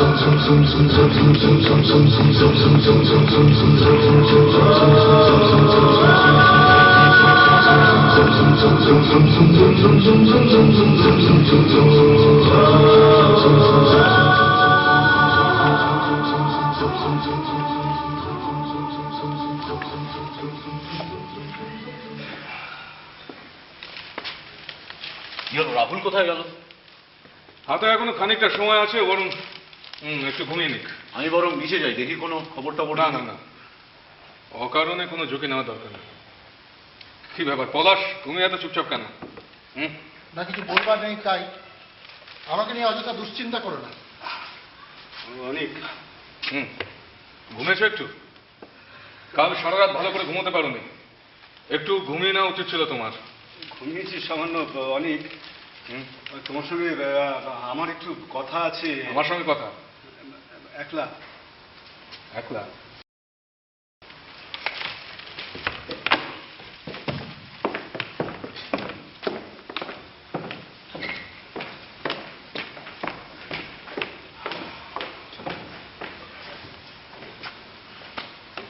বলো, কি বলবে? অনেক আমার লজ্জা করছে, আমার আমার ভীষণ লজ্জা করছে। তুমি পলাশের সঙ্গে থাকতে চাইছো না, তাই তো? আসলে আমি আমি নিজেকে ঠিক সামলে উঠতে পারছি না। তার মানে তুমি ভয় পেয়েছো, এতে লজ্জা পাওয়ার কিছু নেই। হ্যাঁ, ভয় করছে আমার, আর সেজন্যই আমার ভীষণ লজ্জা করছে। অথচ গত পরশু কত খুশিতে ছিলে তুমি, কত শান্ত। সেদিন চোখ দুটো কত উজ্জ্বল ছিল তোমার। সব সময় ভয় করতো আমার, সব সময় ভয় করতো। গত পরশু সবটুকু সাহস আমি প্রাণপণে ধরে রেখেছিলাম। জানো জানো, দূর থেকে যখন দেখলাম গাড়িটা এগিয়ে আসছে, আমি আমি আমি নিজের মনেই বললাম আর মাত্র 1 মিনিট। আমার শরীরের সমস্ত পেশি শক্ত হয়ে গেল, দাঁতে দাঁত চেপে বসলো। বসেই আছি কিন্তু কোনো শব্দ নেই। আমার পাশ দিয়ে গাড়িটা দিব্যি চলে গেল দুরন্ত গতিতে, একটা বিদ্যুতের ঝলকের মতো। আর তখনই আমি বুঝতে পারলাম যে পলাশ বিস্ফোরণটা ঘটায়নি। আমার সারা শরীর কেমন ঠান্ডা হয়ে এলো, আমার নিজেকে কেমন একটা দুর্বল লাগলো, বাচ্চাদের মতো। ভেবো না রাহুল, ভেবো না, আবার তোমার মনের জোর ফিরে আসবে। 2 দিন কেটে গেছে, অনেক ফিরে আসেনি। জানো, আমি না এই খানিকক্ষণ আগেই তোমাকে মিথ্যে বলেছিলাম। মিথ্যে? হ্যাঁ, কাল রাতে ভালোই ঘুমিয়েছি আমি। আচ্ছা অনেক আমাকে অ্যাকশন থেকে ছেড়ে দাও। কি করবে তাহলে? কেন, আমি প্রচারের কাজ করব, কিন্তু এই সন্ত্রাসের কাজ আমাকে দেওয়ার হবে না, আমি এখন সেটা বেশ বুঝতে পারছি। হ্যাঁ, কিন্তু আমাদের সব ধরনের কাজের ঝুঁকিটা কিন্তু একই রকম। কিন্তু সেক্ষেত্রে চোখ বন্ধ করে থাকতে পারবো, জানতে পারবো না। বুঝলাম না ব্যাপারটা ঠিক। এই যে মিটিং এ যাওয়া, প্ল্যান তৈরি করা, কি কি কাজ করতে হবে তার নির্দেশ দেওয়া, এসব খুব সোজা অনেক। না বাবা, আমি জানি যে তুমিও জীবনের ঝুঁকি নিয়েছো, কিন্তু বাস্তবে যেটা ঘটছে আর তোমার মাঝখানে একটা পাতলা পর্দার মতো কিছু আছে। আর ওই যে অন্ধকারে রাস্তায় এসে দাঁড়ানো ব্যস্ত মানুষের ভিড়ে, সেটা একেবারেই আলাদা নেই। ব্যস্ত মানুষজন সব বাড়ি ফিরছে, ওদের বাড়িতে সন্ধ্যের খাবার, ওদের ছেলেরা মেয়েরা বউরা সবাই ওদের জন্য অপেক্ষা করছে দরজায়। আর সেখানে তোমাকে দাঁড়িয়ে থাকতে হবে মনমরা, বিষণ্ণ, চুপচাপ, একা। কারণ তুমি জানো আর 3 মিনিট, 2 মিনিট, কয়েকটা সেকেন্ড, তারপরে তুমি দৌড়ে যাবে তোমার ওই টার্গেটের দিকে। এটাই তো যাকে বলে সন্ত্রাসবাদী কার্যকলাপে। সবই এখন আমি জানি অনেক, আমি নতুন করে আর শুরু করতে পারবো না এসব। অনেক উঁচুতে লক্ষ্য ছিল এক সময়, অনেক উঁচুতে লক্ষ্য ছিল, কিন্তু আমার মনে হয় জানো, আমি আসলে যা সেরকম কোনো কাজ আমাকে দেওয়া উচিত। তুচ্ছ ছোট কোনো কাজ। এমন কোনো কাজই নেই যা তুচ্ছ। আমাদের সকলের রাস্তায় শেষ হয়েছে জেলখানায়, ফাঁসি কাটে। কিন্তু মরাটা অনেক সহজ হবে অনেক। অন্যের জীবন তোমার হাতের মুঠোয়, এই অবস্থায় বেঁচে থাকার চেয়ে মরে যাওয়া অনেক সহজ। না অনেক না, এই দায় থেকে নিজেকে বাঁচাবার একমাত্র উপায় আমি আসলে যা সেটা মেনে নেওয়া। আর তাছাড়া ভিতরাও তো বিপ্লবকে সাহায্য করতে পারে নাকি? এক অর্থে রাহুল, আমরা সকলে ভীতু, কিন্তু উপরে আমাদের যে দেখাতেই হবে আমরা তা নই। যাকে তাহলে এটাই ঠিক হলো, কি করবে এখন সেটা তোমারই উপর। আমি এক্ষুনি চলে যাব। আমি দেখো, আমি ওদের মুখোমুখি দাঁড়াবার কথা ভাবতেই পারছি না। তোমাকে শুধু অনুরোধ, পলাশকে বলো ওর কোনো দোষ নেই। তোমাদের সকলকে যেমন ভালোবাসি ওকেও তেমনই ভালোবাসি আমি। ভালো থেকো তোমরা। এসো।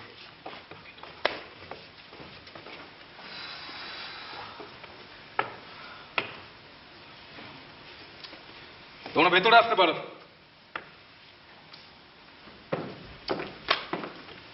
এত কি নিয়ে কথা হলো অনেক? রাহুল একসাথে যাচ্ছে না, গোটা মিশনটা গড়বড় করে দিতে পারে ও। ও কি পার্টি ছেড়ে যাওয়ার কথা বলেছিল? একেবারে ভেঙে পড়ছে। না না, এটা পুরোপুরি আমার সিদ্ধান্ত। এই শেষ মুহূর্তে তাহলে স্কোয়াড থেকে একজন কমে গেল, কি তাই তো? আমাকে নিজের মতো সিদ্ধান্ত নিতে হবে, তোমার সঙ্গে কথা বলা যাবে না এখন, অনেক দেরি হয়ে গেছে। রাহুলের পরিবর্তে আমি যাব। কিন্তু না সুভাষ, আমি যাব। কিন্তু তোমার তো এখানে থাকার কথা ছিল। প্রয়োজন হলে যে নেতা তার সাহসে পরিচয় দিতে পারে তাকে মাঝে মাঝে ভীত হওয়ার দায়িত্ব দেওয়া যায়। আমি মনস্থির করে ফেলেছি সুভাষ থাকবে আমার জায়গায়। চলো সুভাষ, সবটা বুঝে নেবে।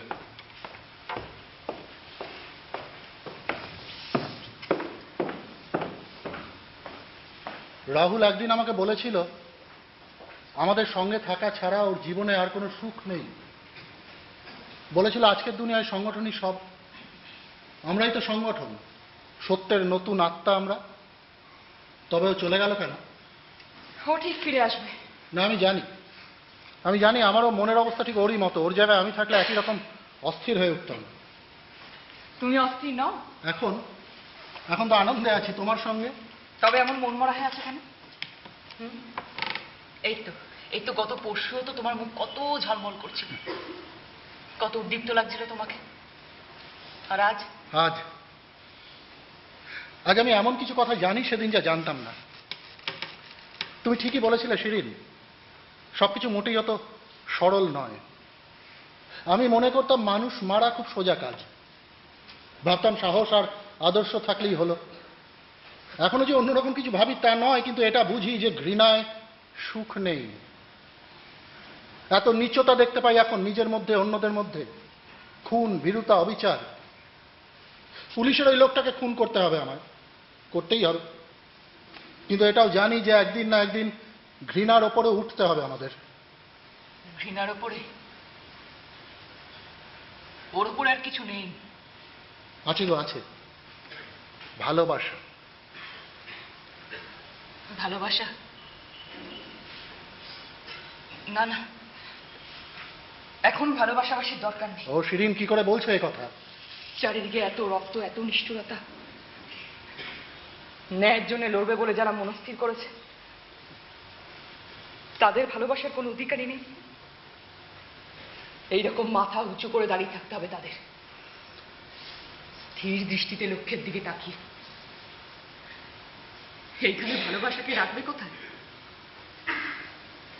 এইসব গর্বিত মাথাগুলো ভালোবাসায় নুয়ে পড়ে।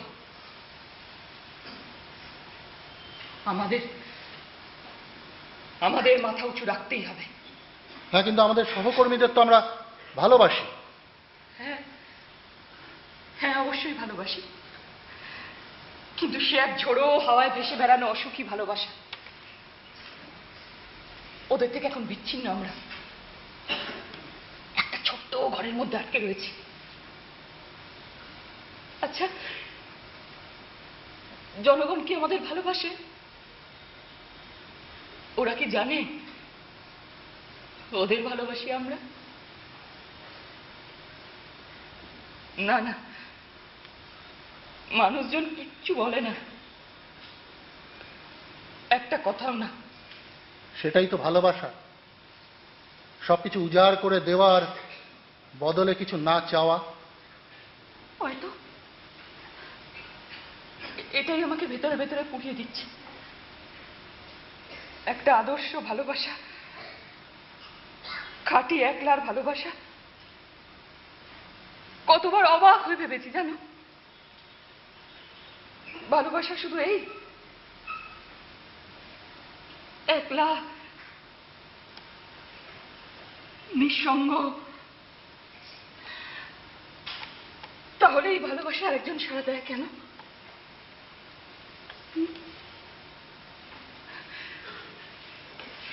আমি তো পরিষ্কার, পরিষ্কার ছবির মতো দেখতে পাই। ও সোনা রঙের রোদ, ঝলমলে পৃথিবী, নম্র মাথা ঝুঁকে পড়েছে, গর্বে উদ্ধত মন নয় কারোর, সামনে চড়ানো হাত,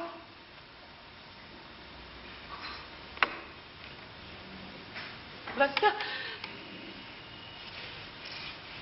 রাস্তা যদি একবার শুধু 1 ঘন্টার জন্য এই নোংরা পৃথিবীটাকে ভুলে যেতে পারতাম, শুধু 1 ঘন্টার জন্য কেবল নিজেদের মধ্যে। বোঝো তুমি পলাশদা? ভালোবাসা, ভালোবাসা, প্রেম, প্রেম, প্রেম, বোঝো তুমি? ন্যায়কে, সত্যকে এইভাবে ভালোবাসো তুমি? মানুষের জন্য তোমার মনে কি এইরকম কোমল নিঃস্বার্থ ভালোবাসা আছে, নাকি বিপ্লব আর প্রতিশোধের জন্য কেবল একটা প্রচন্ড আবেগ? আমাকে ভালোবাসো তুমি?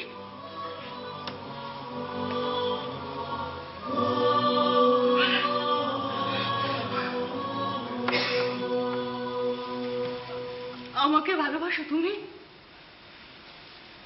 I loved Ophelia. 40,000 brothers couldn't, with all their quantity of love, make up my sum. এর চেয়েও বেশি, সংগঠনের চেয়েও কি বেশি ভালোবাসো আমায়? তুমি ন্যায় সংগঠন সব আমার কাছে একাকার হয়ে গেছে, ওরা তোমারই একটা অংশ। আমার কথা স্পষ্ট উত্তর দাও পরাগদা। মানুষ যেমন করে ভালোবাসে, হ্যামলেট যেমন করে ওফেলিয়াকে ভালোবাসতো, তেমন করে ভালোবাসো কি আমায়? স্বার্থপরের মতো একান্ত নিজের করে? আমি যদি অন্যায় করি তবু কি ভালোবাসবে আমায়? যদি তুমি অন্যায় করো তবুও তোমাকে ভালোবাসি, আমি তো সেই তোমাকে ভালোবাসি না। আমার কথা স্পষ্ট উত্তর দিচ্ছ না পরাগদা। তুমি শুধু আমাকে বলো, আমি যদি সংগঠনের একটা অংশ না হই তবু আমাকে ভালোবাসবে কিনা? হ্যাঁ বলবার জন্য মনের ভেতরটা ছটফট করে। তাহলে হ্যাঁ বলো, হ্যাঁ বলো। ভুলে যাও সবকিছু, যন্ত্রণা, দাসত্ব, শুধু হ্যাঁ বলো। অস্বীকার, যন্ত্রণায় কুকড়ে যাওয়া বাচ্চারা, মিথ্যে এনকাউন্টারের নামে তাদের শেষ করে দেওয়া হয়েছে, সেই সব মানুষের মুখ ভুলে যাও, শুধু হ্যাঁ বলো। সেদিন চুপ করো, সেদিন চুপ। না, চুপ করবো না আমি। কতদিন অপেক্ষা করে আছি যে তুমি বলবে তুমি আমাকে চাও। আমাকে এই জঘন্য অন্যায় করা পৃথিবী, এতে আমি তোমার কাছে অনেক অনেক দামি। সেদিন থামো বলছি, থামো। এই কথাগুলো আমার মনের মধ্যে সারাক্ষণ ঘুরপাক খায়। এই তুমি তোমার কথা, কিন্তু এক্ষুনি না সেদিন, না এবার আর আমি ভয়ে পিছিয়ে আসবো না, একদম না। এক্ষুনি কি? এক্ষুনি মানে আমি বলতে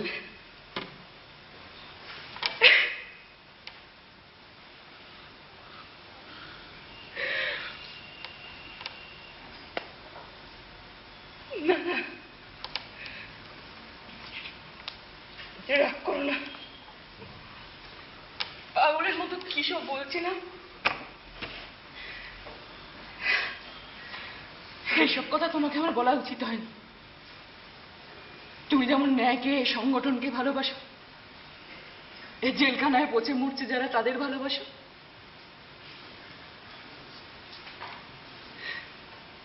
আমিও ঠিক তেমনি করেই তোমাকে ভালোবাসি। গ্রীষ্মকালটা কেমন তোমার মনে পড়ে পলাশদা? না, এখানে তো কেমন শীত, সব সময় মনে হয় শীতকাল। আমরা তো এই দুনিয়ার মানুষ নই, আমরা হলাম ন্যায়ের পক্ষে। পৃথিবীতে উষ্ণতা আছে, কিন্তু সেসব আমাদের জন্য নয়। ন্যায়, ন্যায়। হ্যাঁ হ্যাঁ, এই পৃথিবীতে এখন এভাবেই আমাদের বাঁচতে হবে। নিজেদের ভালোবাসাবাসির জায়গা কোথায়? কিন্তু দেখো সেদিন, দেখো পুলিশের এই লোকটাকে আমি খুন করবই, আর তবেই আমাদের দুজনের শান্তি। শান্তি? কবে শান্তি পাবো আমরা? কাল, আগামীকাল। পলাশ, আমি তৈরি। অল দ্য বেস্ট পলাশ। যাই শিরিন। যাই বলতে নেই, বলো আসি। আসি, আবার দেখা হবে। ও কিরকম মাথা উঁচু করে হাঁটছে না? ওকে বিশ্বাস না করাটা আমার ভুলে হয়েছে। আসলে আমার মনে হতো ওর উৎসাহ খুব বেশি রোমান্টিক। আচ্ছা সেদিন ও কি ঈশ্বরে বিশ্বাস করে? কি জানি। ওর মনের মধ্যে কিন্তু ভগবান আছে। এখানেই আমরা আলাদা। ওর চেয়ে অনেক বেশি রূঢ়বান। আমরা যারা ভগবানে বিশ্বাস করি না তাদের কাছে হয় সম্পূর্ণ ন্যায় কিংবা চূড়ান্ত হতাশা, এর মাঝামাঝি আর কিছু নেই। আর পলাশ দা তো ন্যায়ের মধ্যেও হতাশা দেখতে পেত। হ্যাঁ, দুর্বল মনের মানুষ কিন্তু হাতটা সবল। ওকে ভালোবাসো তুমি?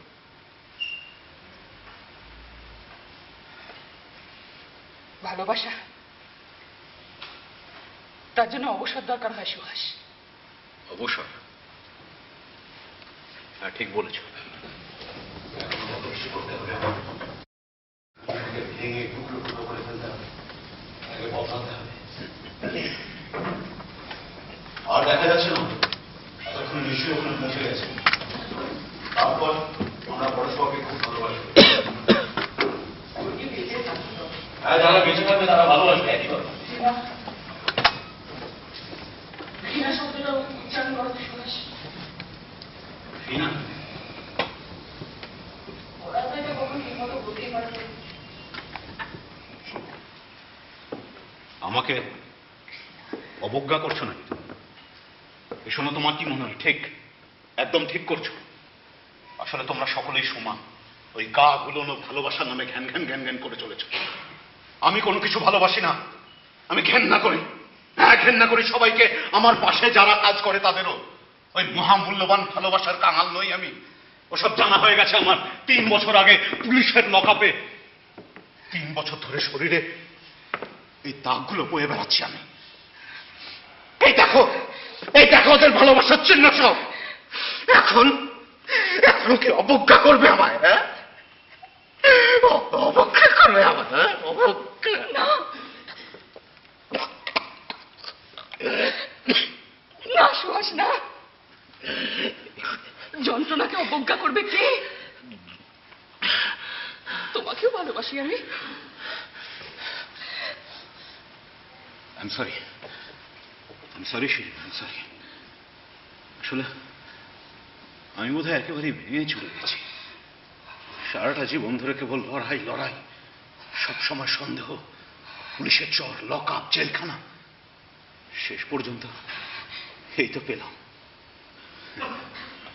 ভালোবাসার শক্তি কোথায় পাবো আমি?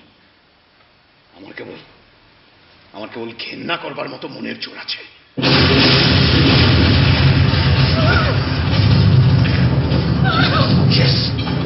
Yes, we have done it. Shirin, we have done it. ওকে আমরা শেষ করে দিয়েছি, খতম করেছি আমরা। আমি আর আমরা সবাই মিলে খুন করেছি ওকে, খুন করেছি ওকে। আমরা কাকে খুন করেছি? পলাশকে।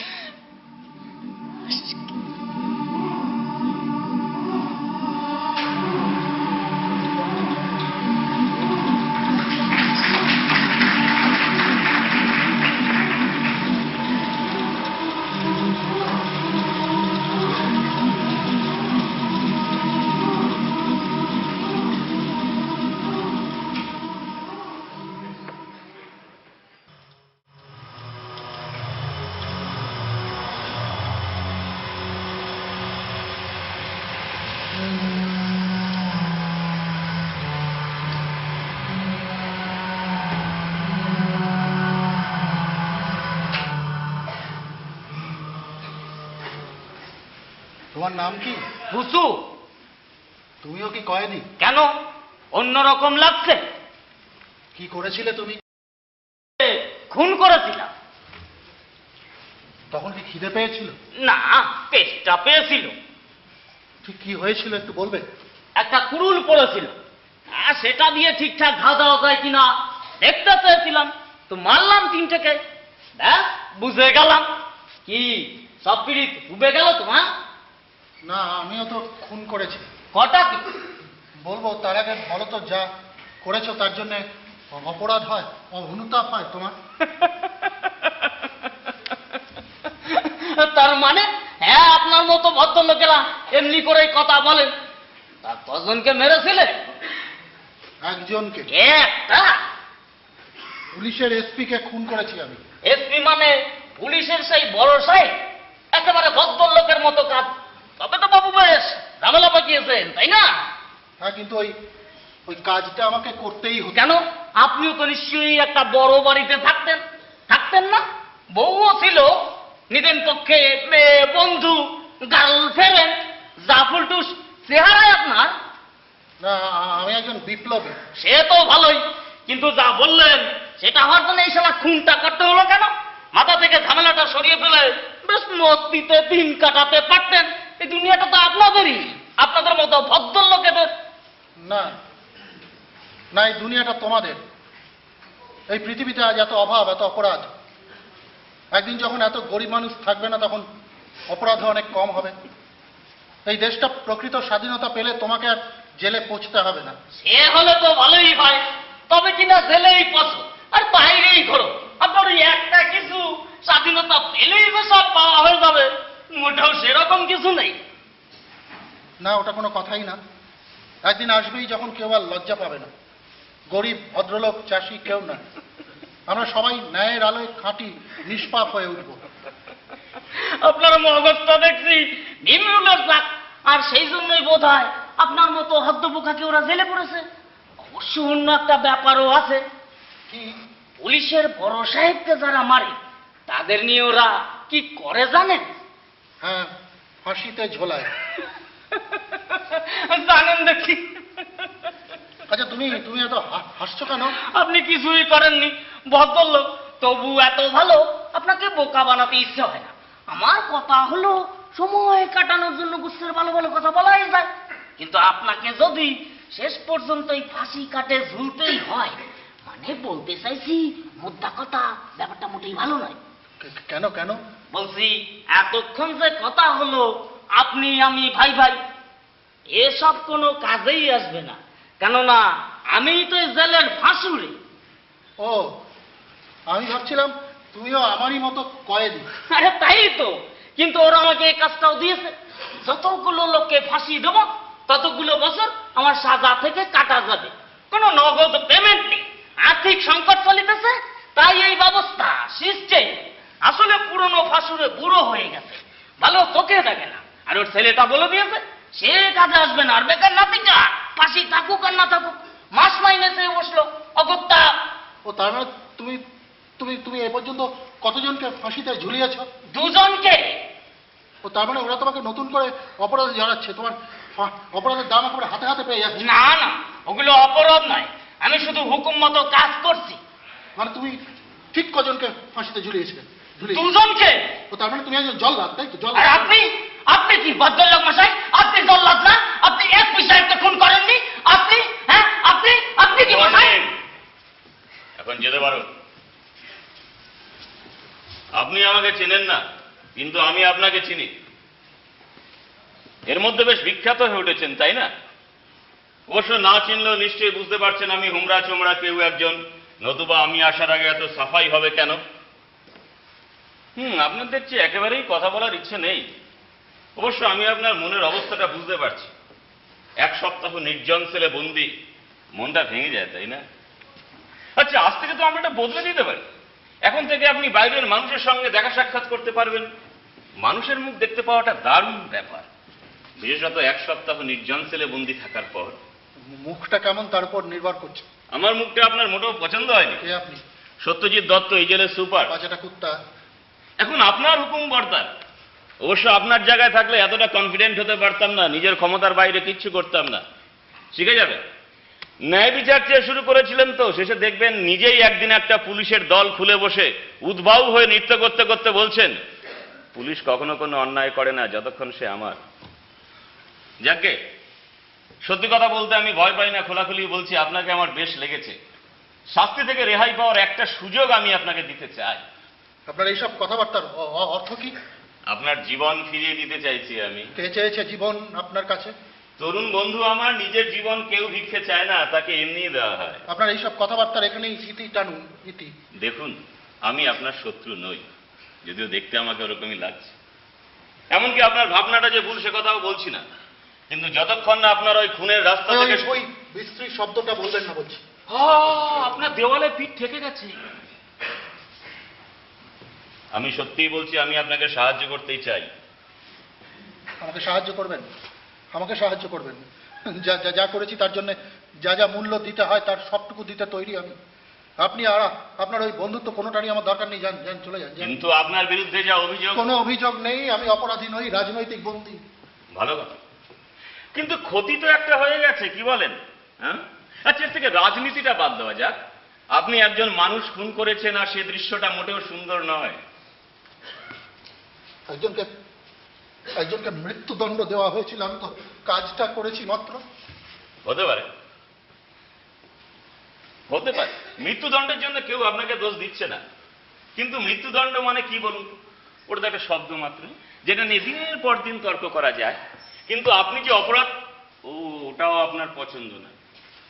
সত্যি কথা বলতে কি, আপনি যে কাজটা করেছেন না, একেবারে ছেলে মানুষই হয়ে গেছে, একেবারে এলোমেলো ধরনের। এটার পরিণতি অত্যন্ত সরল, ফাঁসি, সেটা সবাই দেখতে পাচ্ছে।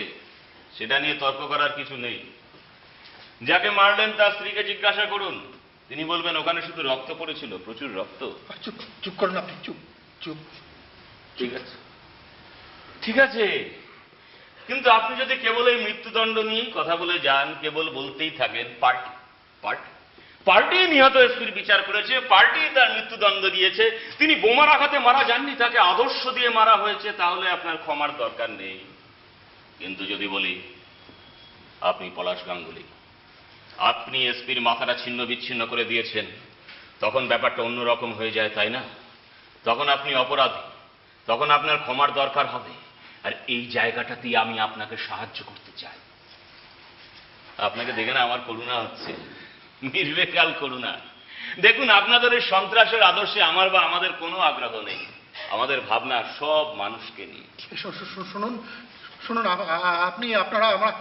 আপনারা আমাকে খুন করতে পারেন, কিন্তু আমার বিচার করবার কোনো ক্ষমতা আপনাদের নেই। আপনারা কিসের পেছনে ছুটে বেড়াচ্ছেন জানি আমি।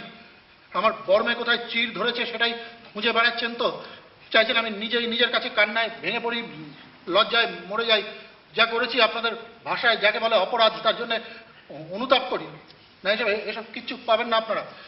আমি কে তা নিয়ে মোটেই মাথা ব্যথা নেই আপনাদের।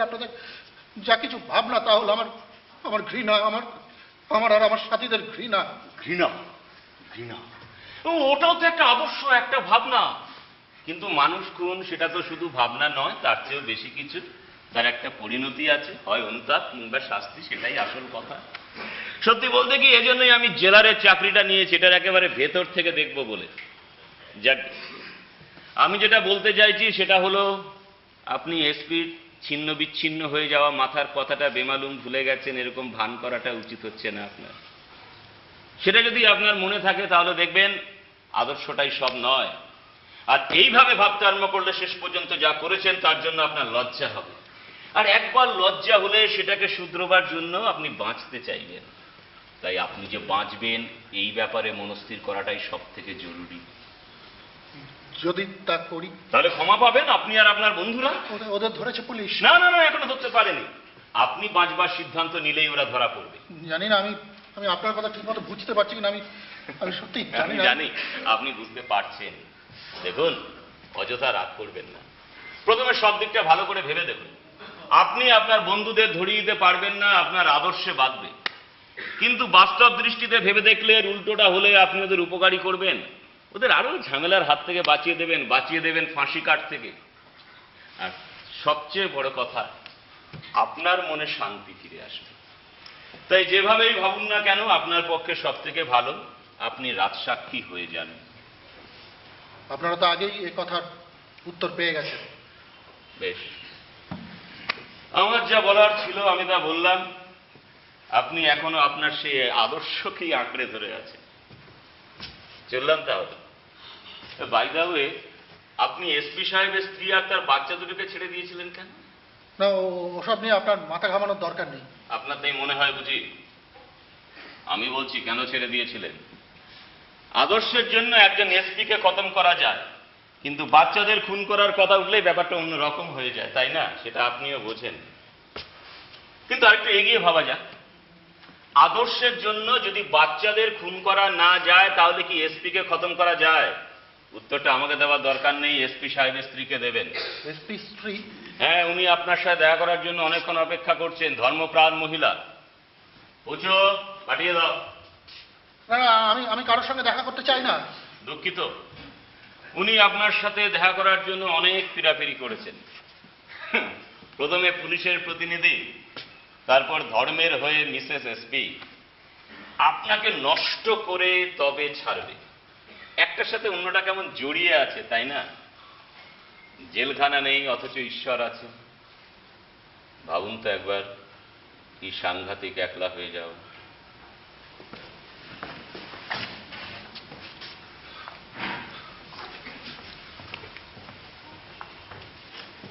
কি চান আপনি? একজন মানুষের সঙ্গে অনেক কিছুই মরে যায়। বুঝলাম না, খুনিরা তা বোঝে না। জানতোই যদি তাহলে খুন করবে কিভাবে? আমার সঙ্গে দেখা তো হলো, এবার আপনি যান। প্লিজ আমাকে একটু একলা থাকতে দিন। না, আপনাকে দেখবো আমি, আপনার সাথে কথা বলবো। আপনি ছাড়া আর কার সঙ্গেই বা অপরাধ নিয়ে কথা বলতে পারি আমি? অপরাধ কিসের? আমি একটা ঠিক কাজ করেছি। সেই এক আওয়াজ, আপনার গলার আওয়াজও ঠিক ওরই মতো। কি আশ্চর্য না? মানুষ যখন ন্যায়ের কথা বলে তখন সকলের গলায় শুনতে একই রকম লাগে। ও সবসময় বলতো এটাই ঠিক, আর কেউ কোনো প্রশ্ন করতে পারতো না। কিন্তু ওর হয়তো ভুল হয়েছিল, হয়তোবা আপনারও ভুল হচ্ছে। যুগের পর যুগ এদেশের মানুষ যে যন্ত্রণা ভোগ করেছে, আপনার স্বামী ছিলেন তার একটা প্রতীক, আর তার বদলেও কেবল সুবিধাই পেয়ে গেছে। কিন্তু আমি যদি ভুলও করি, আমার পাওনা এই জেলখানা আর মৃত্যু। আমি জানি আপনি কষ্ট পাচ্ছেন, কিন্তু ওর কি হলো? ওকে তো আপনি খুন করলেন। উনি তো সঙ্গে সঙ্গেই মারা গিয়েছিলেন। এরকম ভাবে মরা তো কিছুই না। কিছুই না? হ্যাঁ হ্যাঁ, আমারও তাই মনে হয়। আপনাকে ওরা সঙ্গে সঙ্গে সরিয়ে নিয়ে গেছিল। পুলিশ যখন আপনাকে ঘিরে ফেলেছিল তখন আপনি ভাষণ দিয়েছিলেন। হ্যাঁ, নিশ্চয়ই এতে আপনার সুবিধা হয়েছিল। কিন্তু আমি তো কয়েক মিনিট পরে সেখানে পৌঁছালাম। সবকিছু দেখলাম, যা যা পারলাম সব ঘুরিয়ে নিলাম। সবকিছু কেমন রক্তে ভেসে যাচ্ছিল। চুপ করুন আপনি, চুপ, প্লিজ চুপ চুপ। কেন? এসব কথাই তো সত্যি। মারা যাওয়ার 2 ঘন্টা আগেও কি করছিল জানেন? একটা বই পড়ছিল। আর আপনি তখন ওর জন্য অপেক্ষা করছিলেন। আচ্ছা, আপনি আমায় রেহাই দিলেন কেন? মোটেই আপনাকে রেহাই দিইনি। আমি আপনাকে রেহাই দিইনি। আপনার সঙ্গে সেদিন বাচ্চা দুটো ছিল, তাই আমি শুনেছি। কিন্তু পুলিশের বাচ্চা, ওরাও কি ওর বাবার মতো সমান দোষী নয়? না না না। আপনি জানেন ওদের সম্পর্কে? আমাদের মেয়েটা মায়া দয়াহীন একটা বাচ্চা, হিংসুটে। ওকে যতই বলা হোক বন্ধুদের সাথে খেলনা ভাগ করে নিয়ে খেলতে, ও সবসময় না বলে, ওই মেয়েটা কি তাহলে কোনো অন্যায় করেনি? নিশ্চয়ই করেছে, কিন্তু ও তো মানুষকে, পরিজনদের ভালোবাসে, দেশের বাড়িতে বা আত্মীয়দের মাঝে সমান সুখ দুঃখ ভাগ করে নিতে পারত। সেই ওকেই আপনি খুন করলেন। আপনিও অন্যায় করেছেন। আপনি আপনি বৃথাই চেষ্টা করছেন, আমাকে ছোট করতে চাইছেন আমি যেন সায় দিয়ে বসি। না, এসব কিচ্ছু পাবেন না আপনি। আপনি যান প্লিজ, আমাকে মরতে দিন। আমি যদি না মরি খুনি হয়ে যাব। মরা? সত্যিই মরতে চান আপনি? না না, আপনাকে বেঁচে থাকতেই হবে, এই সকলের সামনে দাঁড়াতে হবে খুনি হয়ে।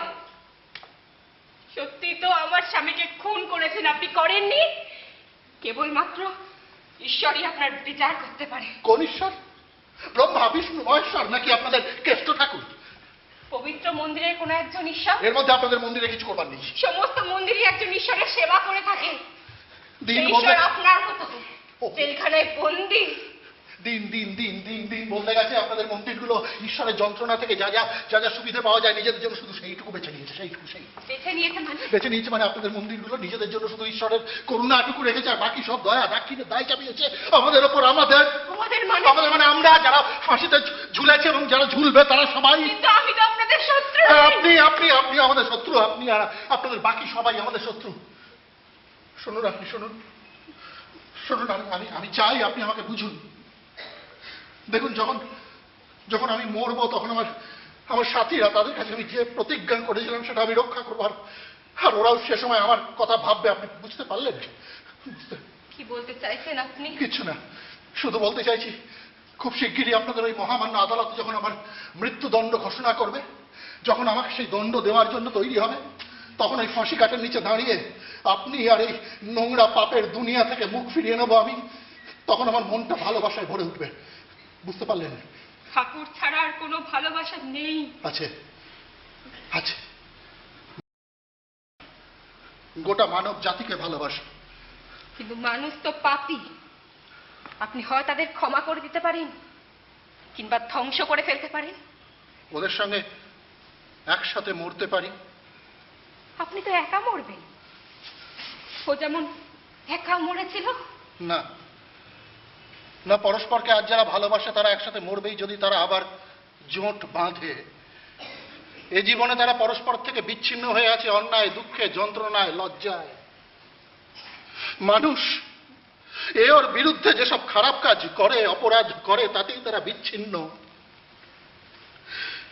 বেঁচে থাকাটাই যন্ত্রণার, কেননা বেঁচে থাকা মানেই একে অন্যের থেকে আলাদা হয়ে থাকা। পৃথিবীটা জানোয়ারে ভরা। তারা কেবলই নাক ঘষে চলেছে, চারিদিকে গন্ধ শুকে বেড়াচ্ছে, কিন্তু তারা যা চাইছে তা কোনো দিনও খুঁজে পাবে না।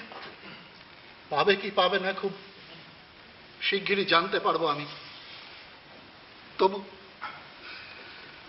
তবু আপনি এমন ভালোবাসার কথা ভাবতে পারেন? দুটো মানুষ ওকে ভালোবাসে, দুটো মানুষ ওরা পরস্পরকে ভালোবাসে শুধু দুঃখে। দুটো মানুষ আনন্দের সব আশা ছেড়ে দিয়েছে তারা। দুটো মানুষ, তাদের মধ্যে শুধু একটাই বাঁধন, দুঃখের। একেবারে শেষ দিন পর্যন্ত ওই একটাই বাঁধনে বাঁধা থাকবে তারা। ভাবতে পারেন না? এটা কি ধরনের ভালোবাসা? আপনি আর আপনাদের বাকি সবাই আমাদের জন্য কেবল এই ভালোবাসাটুকুই রেখেছেন। আমিও ভালোবেসেছিলাম, যে মানুষটাকে আপনি খুন করেছেন। জানি, আর সেজন্যই আমার সঙ্গে যত অন্যায় আপনি করলেন, আপনাদের ওই পবিত্র গীতার ভাষায় বলি সব ক্ষমা করে দিলাম। এবার যান প্লিজ, আপনি যান প্লিজ, আমাকে একটু একলা থাকতে দিন। হ্যাঁ, এবার যাব আমি। বুঝতে পারছি আপনি আপনি নিজেই আপনার বিচারক হতে চান, নিজেই নিজেকে রক্ষা করতে চান একা। কিন্তু আমি আদালতকে বলবো আপনাকে ক্ষমা করতে। না, আপনি তা বলবেন না। আপনার জন্য ক্ষমা চাইবো আমি না না না মানুষের কাছে, না না ঈশ্বরের কাছে না, আপনি তা করবেন না। চাইবো আমি ক্ষমা। শুনুন, শুনুন, আপনি শুনুন, শুনুন, আপনি ওটা করতে পারেন না। শুনুন, শুনুন, শুনুন, আপনি এটা করতে পারেন না। শুনুন, আপনি আপনি আপনি আমাকে মরতে দিন, আমি শেষ দিন পর্যন্ত আপনাকে ঘেন্না করবো। আপনি এই ব্যাপার কি চেঁচাচ্ছেন কেন? কি হয়েছে আপনার? আপনি আপনি আপনি এসে গেছেন। হ্যাঁ, হ্যাঁ। আমাকে দেখে আনন্দ হচ্ছে, আশ্চর্য। হ্যাঁ হ্যাঁ, আমার একজনকে দরকার যাকে আমি আবার অবজ্ঞা করতে পারি। সত্যি আপনার খুব করুণ অবস্থা। উত্তরটা শোনার জন্য এলাম। সেটা তো পেয়ে গেছেন। না, এখনো পাইনি। ভালো করে মন দিয়ে সবটা শুনুন। ম্যাডামের সাথে আপনার দেখা করার ব্যবস্থাটা পুলিশের তরফেই করা হয়েছিল, যাতে কালকের কাগজগুলোতে খবরটা বেশ ফলাও করে প্রকাশিত হয়। আর মিডিয়াকে তো জানেনই, আপনি ভাতের সাথে কাঁচা লঙ্কা খেলেন কিনা সেটাও ওদের বেশ কৌতূহলের বিষয়। খবরটা ঠিকঠাক থাকবে, শুধু এক জায়গায় একটু অন্যরকম। সেখানে আপনার একটা বিবৃতি থাকবে, আপনার অপরাধের জন্য আপনি অনুতপ্ত। আর আপনার বন্ধুরাও ভাববে আপনি ওদের সঙ্গে বিশ্বাসঘাতকতা করেছেন। ওরা বিশ্বাসই করবে না। কেন করবে না? ওরা কি কখনো ভুল করেনি? না, আপনি জানেনই না ওদের ভালোবাসার কথা। তা জানি না, তবে এইটুকু জানি, সারা রাত্রির ধরে কোনো মানুষ ভ্রাতৃত্বে আস্থা রাখতে পারে না। একবার না একবার, এক মুহূর্তের জন্য হলেও তার মনে দ্বিধা আসবে। আর আমি সেই মুহূর্তটার জন্যই অপেক্ষা করে থাকব। যত খুশি সময় নিতে পারেন বন্ধু, আমার ধৈর্যটা একটু বেশি।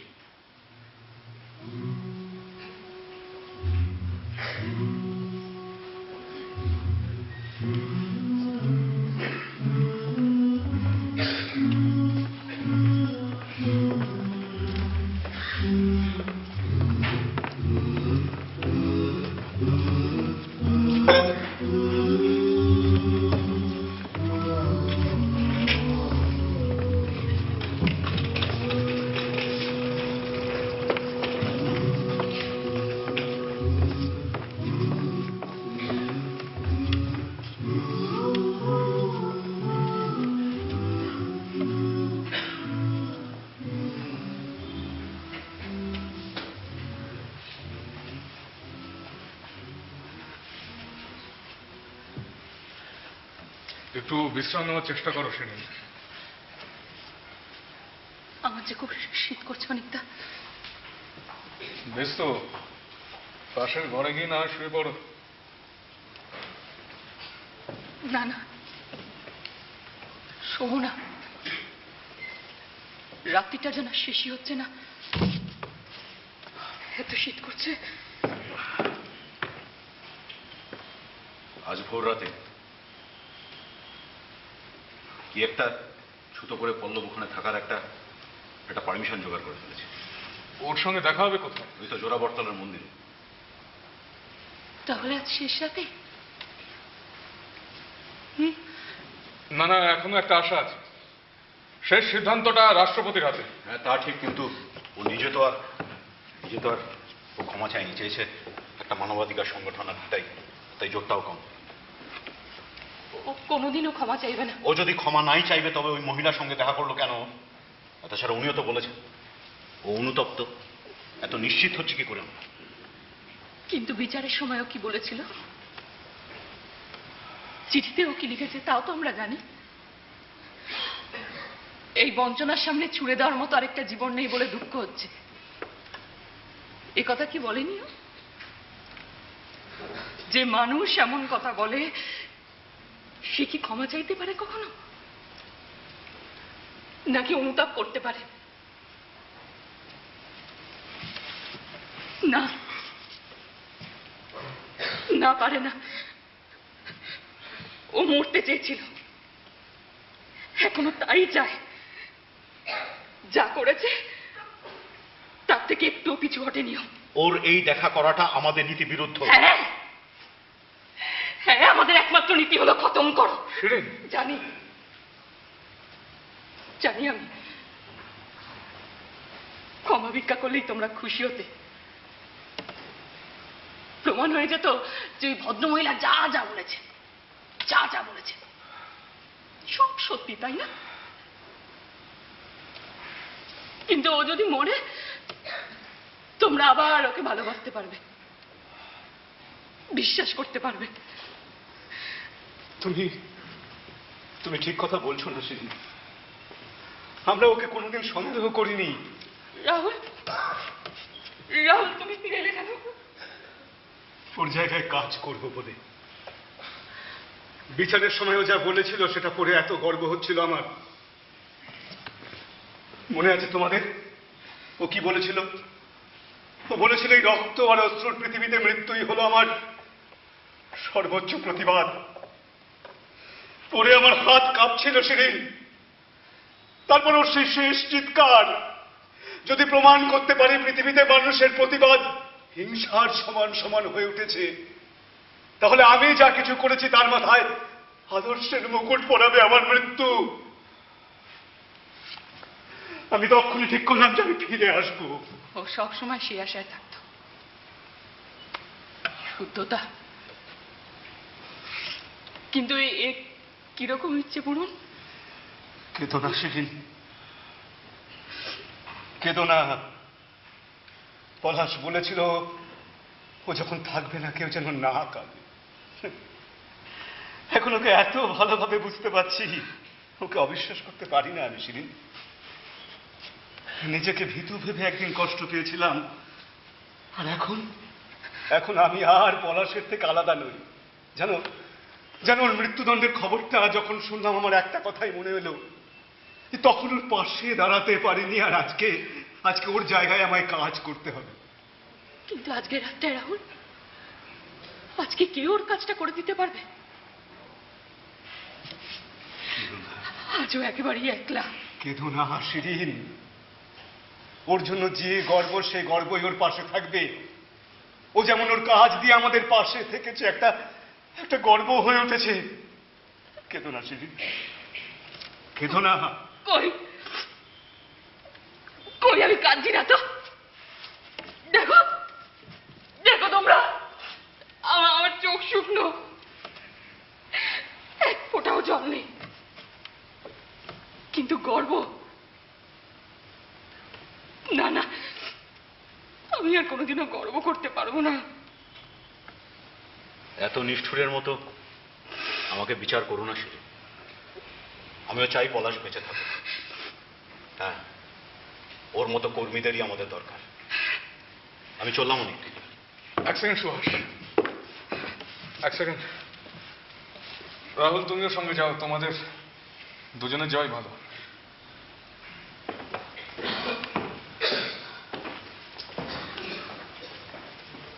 মৃত্যু, হাসিকাট,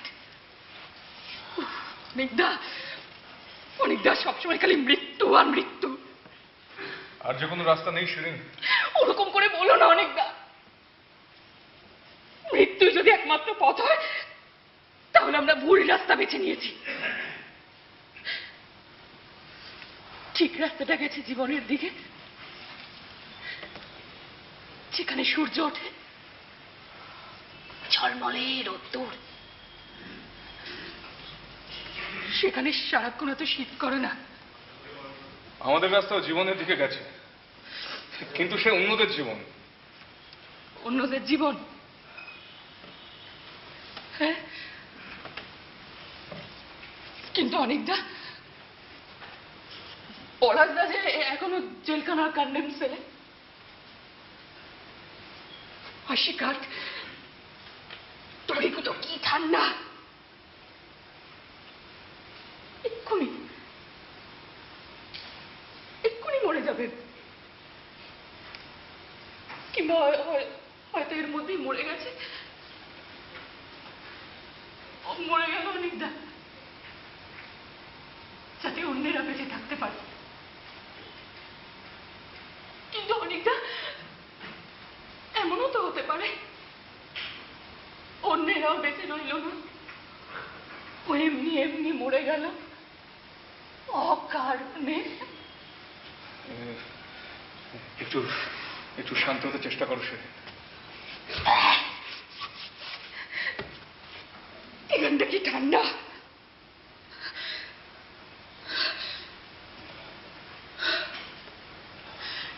কিন্তু এখন তো বসন্ত।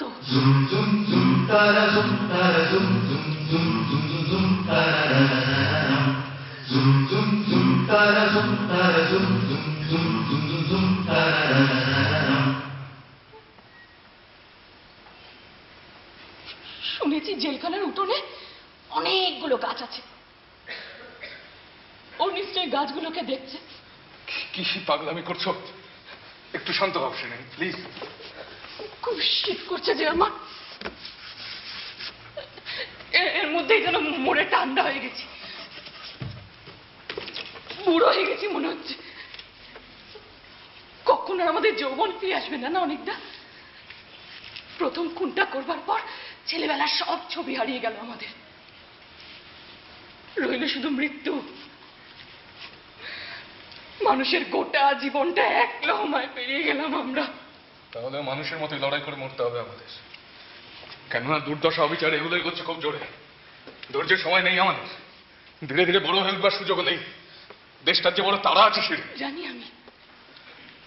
জানি আমি এই পৃথিবীর সমস্ত যন্ত্রণা আমাদের বইতে হবে। ও যেমন বয়েছিল, বড্ড সাহসের দরকার হয়। তবু মাঝে মাঝে অবাক হয়ে ভাবি, আচ্ছা আমাদের এই গর্বের জন্য যদি আমাদের শাস্তি পেতে হয়। এমন এক গর্ব যার জন্য জীবন দিতে হচ্ছে আমাদের, এর চেয়ে বেশি আর কেউ কিচ্ছু দিতে পারে না। তুমি কি নিশ্চিত করে বলতে পারো অনিকদা, এর চেয়ে আর বেশি কেউ কিচ্ছু দিতে পারে না? সুভাষের কথা শুনলে মাঝে মাঝে আমার ভয় করে। হয়তো এর পরে যারা আসবে আমাদের কাজগুলোকে নিজেদের মতো করে বিচার করবে, তারা হয়তো নিজেদের জীবন দিয়ে মূল্য দেবে না। তাহলে বলবো তারা ভীতু? কি জানি, হয়তো একেই বলে ন্যায়। তখন হয়তো আর কেউ ন্যায়ের মুখোমুখি দাঁড়াতেই সাহস করবে না। আচ্ছা শিরিন, তুমি কি আর আমাদের সঙ্গে নেই? আছি অনিকদা, জীবনের শেষ মুহূর্ত পর্যন্ত তোমাদের সাথে আছি। অত্যাচারকে ঘৃণা করি আমি জানি এটাই একমাত্র রাস্তা। অনিকদা যখন শুরু করেছিলাম তখন তো আমি সুখী ছিলাম, কিন্তু এখন আর নই। আমরাও একটা জেলখানায় বন্দি। গোটা দেশটার হাতেই হাত করা, আর সেটা ভেঙে ফেলবো বলেই তো আমরা এই পথে নেমেছিলাম। আমাকে একটা বোমা দাও, তারপর দেখো তোমরা, আমি আগুনের মধ্যে দিয়ে দৌড়ে যাব, একবারও ভয় পিছবো না। মনের মধ্যে এত এত দ্বন্দ্ব নিয়ে বেঁচে থাকবার চেয়ে মরে যাওয়া অনেক অনেক সহজ।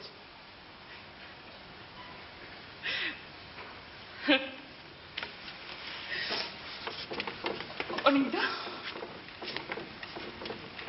ও অনিকদা, কখনো ভালোবেসেছো?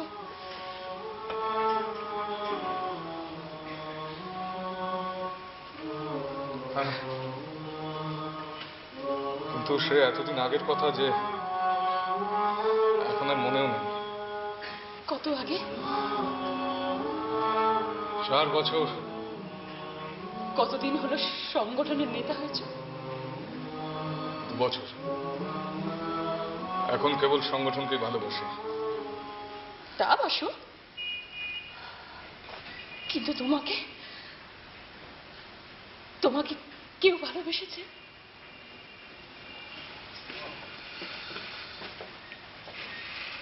না না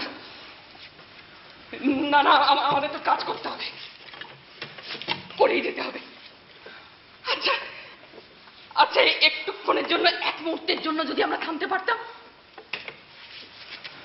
না না না না, আমাদের কাজ করে যেতে হবে, এগিয়ে যেতে হবে।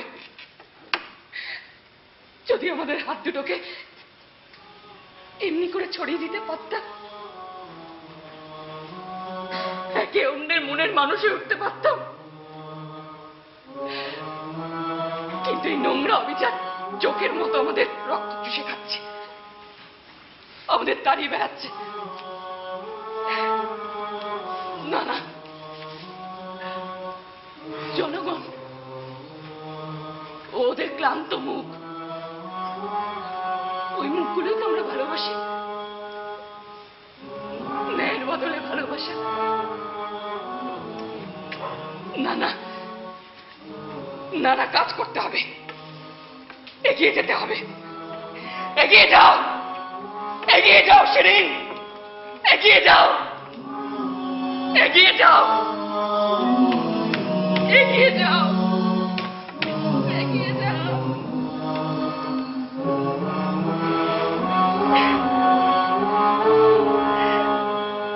কিন্তু পলাশ, ও তো এক্ষুনি শেষ হয়ে যাবে। না না না না, ওকে ওরা ক্ষমা করে দেবে। তুমি জানো অনেকটাও ক্ষমা চায় না। কে জানে, কে জানে, হয়তো ও এসে টোনো এসে দাঁড়ালো, আর ও এসে দাঁড়াতেই হঠাৎ সবাই চুপ করে গেল। অনেকটা অনেকটা কি করে ফাঁসি দেয় তুমি জানো? অনেকটা না না, জানো না? পাশুড়ে পাশুড়ে তোমার গাড়ির উপর ঝাঁপিয়ে পড়বে, তোমার গলার ঠিক ওপর। মনমন মনমন করে শব্দ হচ্ছে, মনমন করে শব্দ হচ্ছে। কি পাশবিক, তাই না? কিন্তু কিন্তু অন্যভাবে দেখলে এটা বরং দারুণ দারুণ দারুণ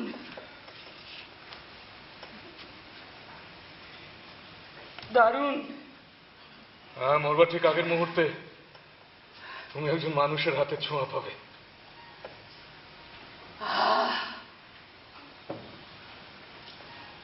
ভোর হয়ে গেছে, এতক্ষণে মরে গেছে পলাশ, আমি ঠিক বুঝতে পারছি।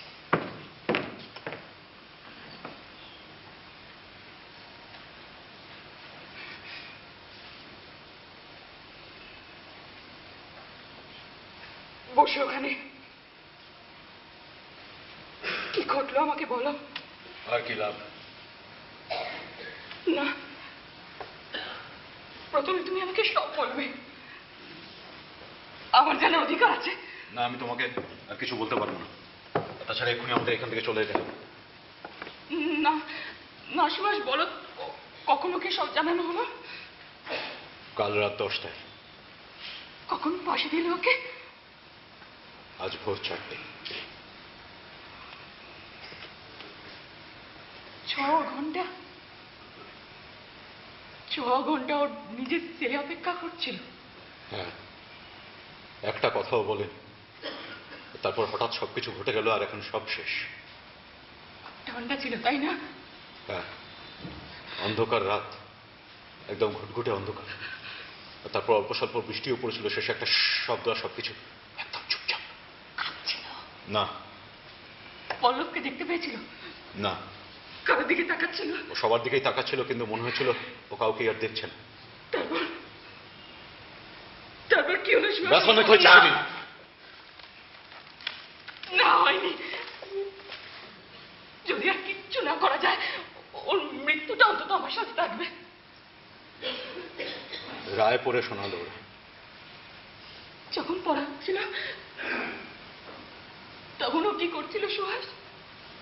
একবার শুধু বাঁ পায়ের বুড়ো আঙুল থেকে খানিকটা কাদা ফেলে দেওয়ার জন্য ও পা নেড়েছিল। খানিকটা কাদা? এত সব তুমি জানলে কোথা থেকে? তার মানে তুমি পল্লবের কাছে সবকিছু খুঁটিয়ে জানতে চেয়েছিলে? হ্যাঁ, ওর সঙ্গে আমার আলাদা একটা সম্পর্ক ছিল। আমি ওকে হিংসে করতাম। তারপর তারপর কি হলো সুহাস? একজন পুরোহিত গোছের লোক ওকে গীতা পাঠ করে শোনাতে চাইলো, কিন্তু ও রাজি হলো না শুনতে। ও বলল, আপনাদের আগেই বলেছি জীবনের সঙ্গে লেনদেন শেষ হয়ে গেছে আমার, এখন শুধু মৃত্যুর সঙ্গে বোঝাপড়াটুকু বাকি। তখন কেমন ছিল ওর গলার আওয়াজ? সব সময় যেমন থাকে সেরকমই, কিন্তু অত জোরে নয়, অস্থির নয়। আচ্ছা সুহাস, দেখে মনে হচ্ছিল সুখী? হ্যাঁ নিশ্চয়ই দেখে ওকে তাই মনে হচ্ছিল, সুখী। আমি জানি জীবনের থেকে মুখ ফিরিয়ে নিয়েছিল। ও যদি সুখ না পায় খুব খারাপ হবে সেটা। ও সুখী হয়েছিল, শান্ত পায়ে ফাঁসি কাঠের দিকে এগিয়ে গিয়েছিল, তাই না? হ্যাঁ, দূরের মসজিদে তখন ভোরের আজানের সুর, আর জেলের পাঁচিলের বাইরে কতগুলো কুকুর ঘেউ ঘেউ করছিল। তারপর আস্তে আস্তে সিঁড়ি দিয়ে উঠে গেল, অন্ধকার ওকে গিলে নিল। ফাঁসুরে যে ঢাকনাটা ওর মাথায় পড়িয়ে দিয়েছিল শুধু সেটাই দেখা যাচ্ছিল তখন। তারপর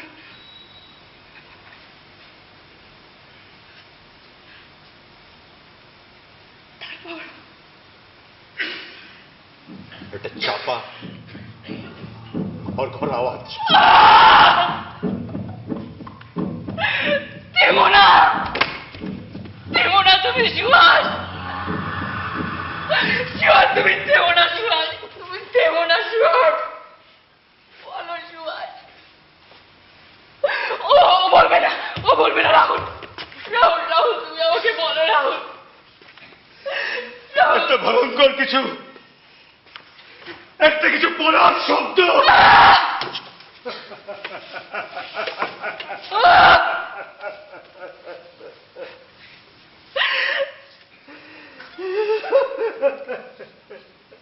না না না না, কেঁদো না তোমরা। না না, তোমরা বুঝতে পারছো না, আজকের দিনে লুকিয়ে আছে আমাদের সব কাজের সমস্ত যুক্তি। একেবারে নতুন নতুন একটা কিছু জন্ম হলো আজ, আমাদের সাক্ষী হবে সে। আমরা যে বিপ্লবী ছিলাম তার সাক্ষী। একটা সাংঘাতিক শব্দ কি যে একটা পড়ে গেল, ঘটনাটা আসলে এরকম। আর সাংঘাতিক একটা শব্দে ছেলেবেলার দিনগুলো ডুবে গেল।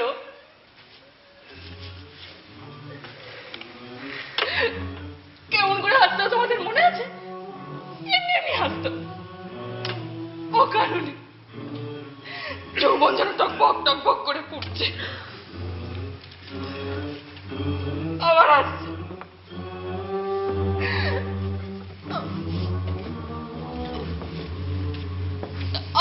আবার আসছে।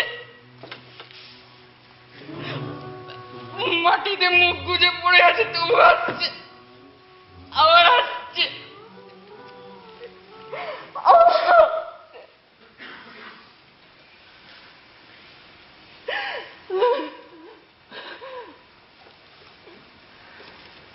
অনিতা,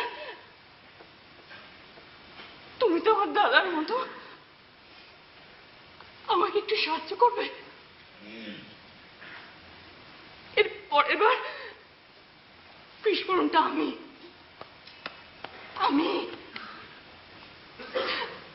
তারপরে এরকম একটা ঠান্ডা রাত্রির আসবে, সেই একই মোম লাগানো দড়ি, তখন সবকিছু সহজ হয়ে যাবে।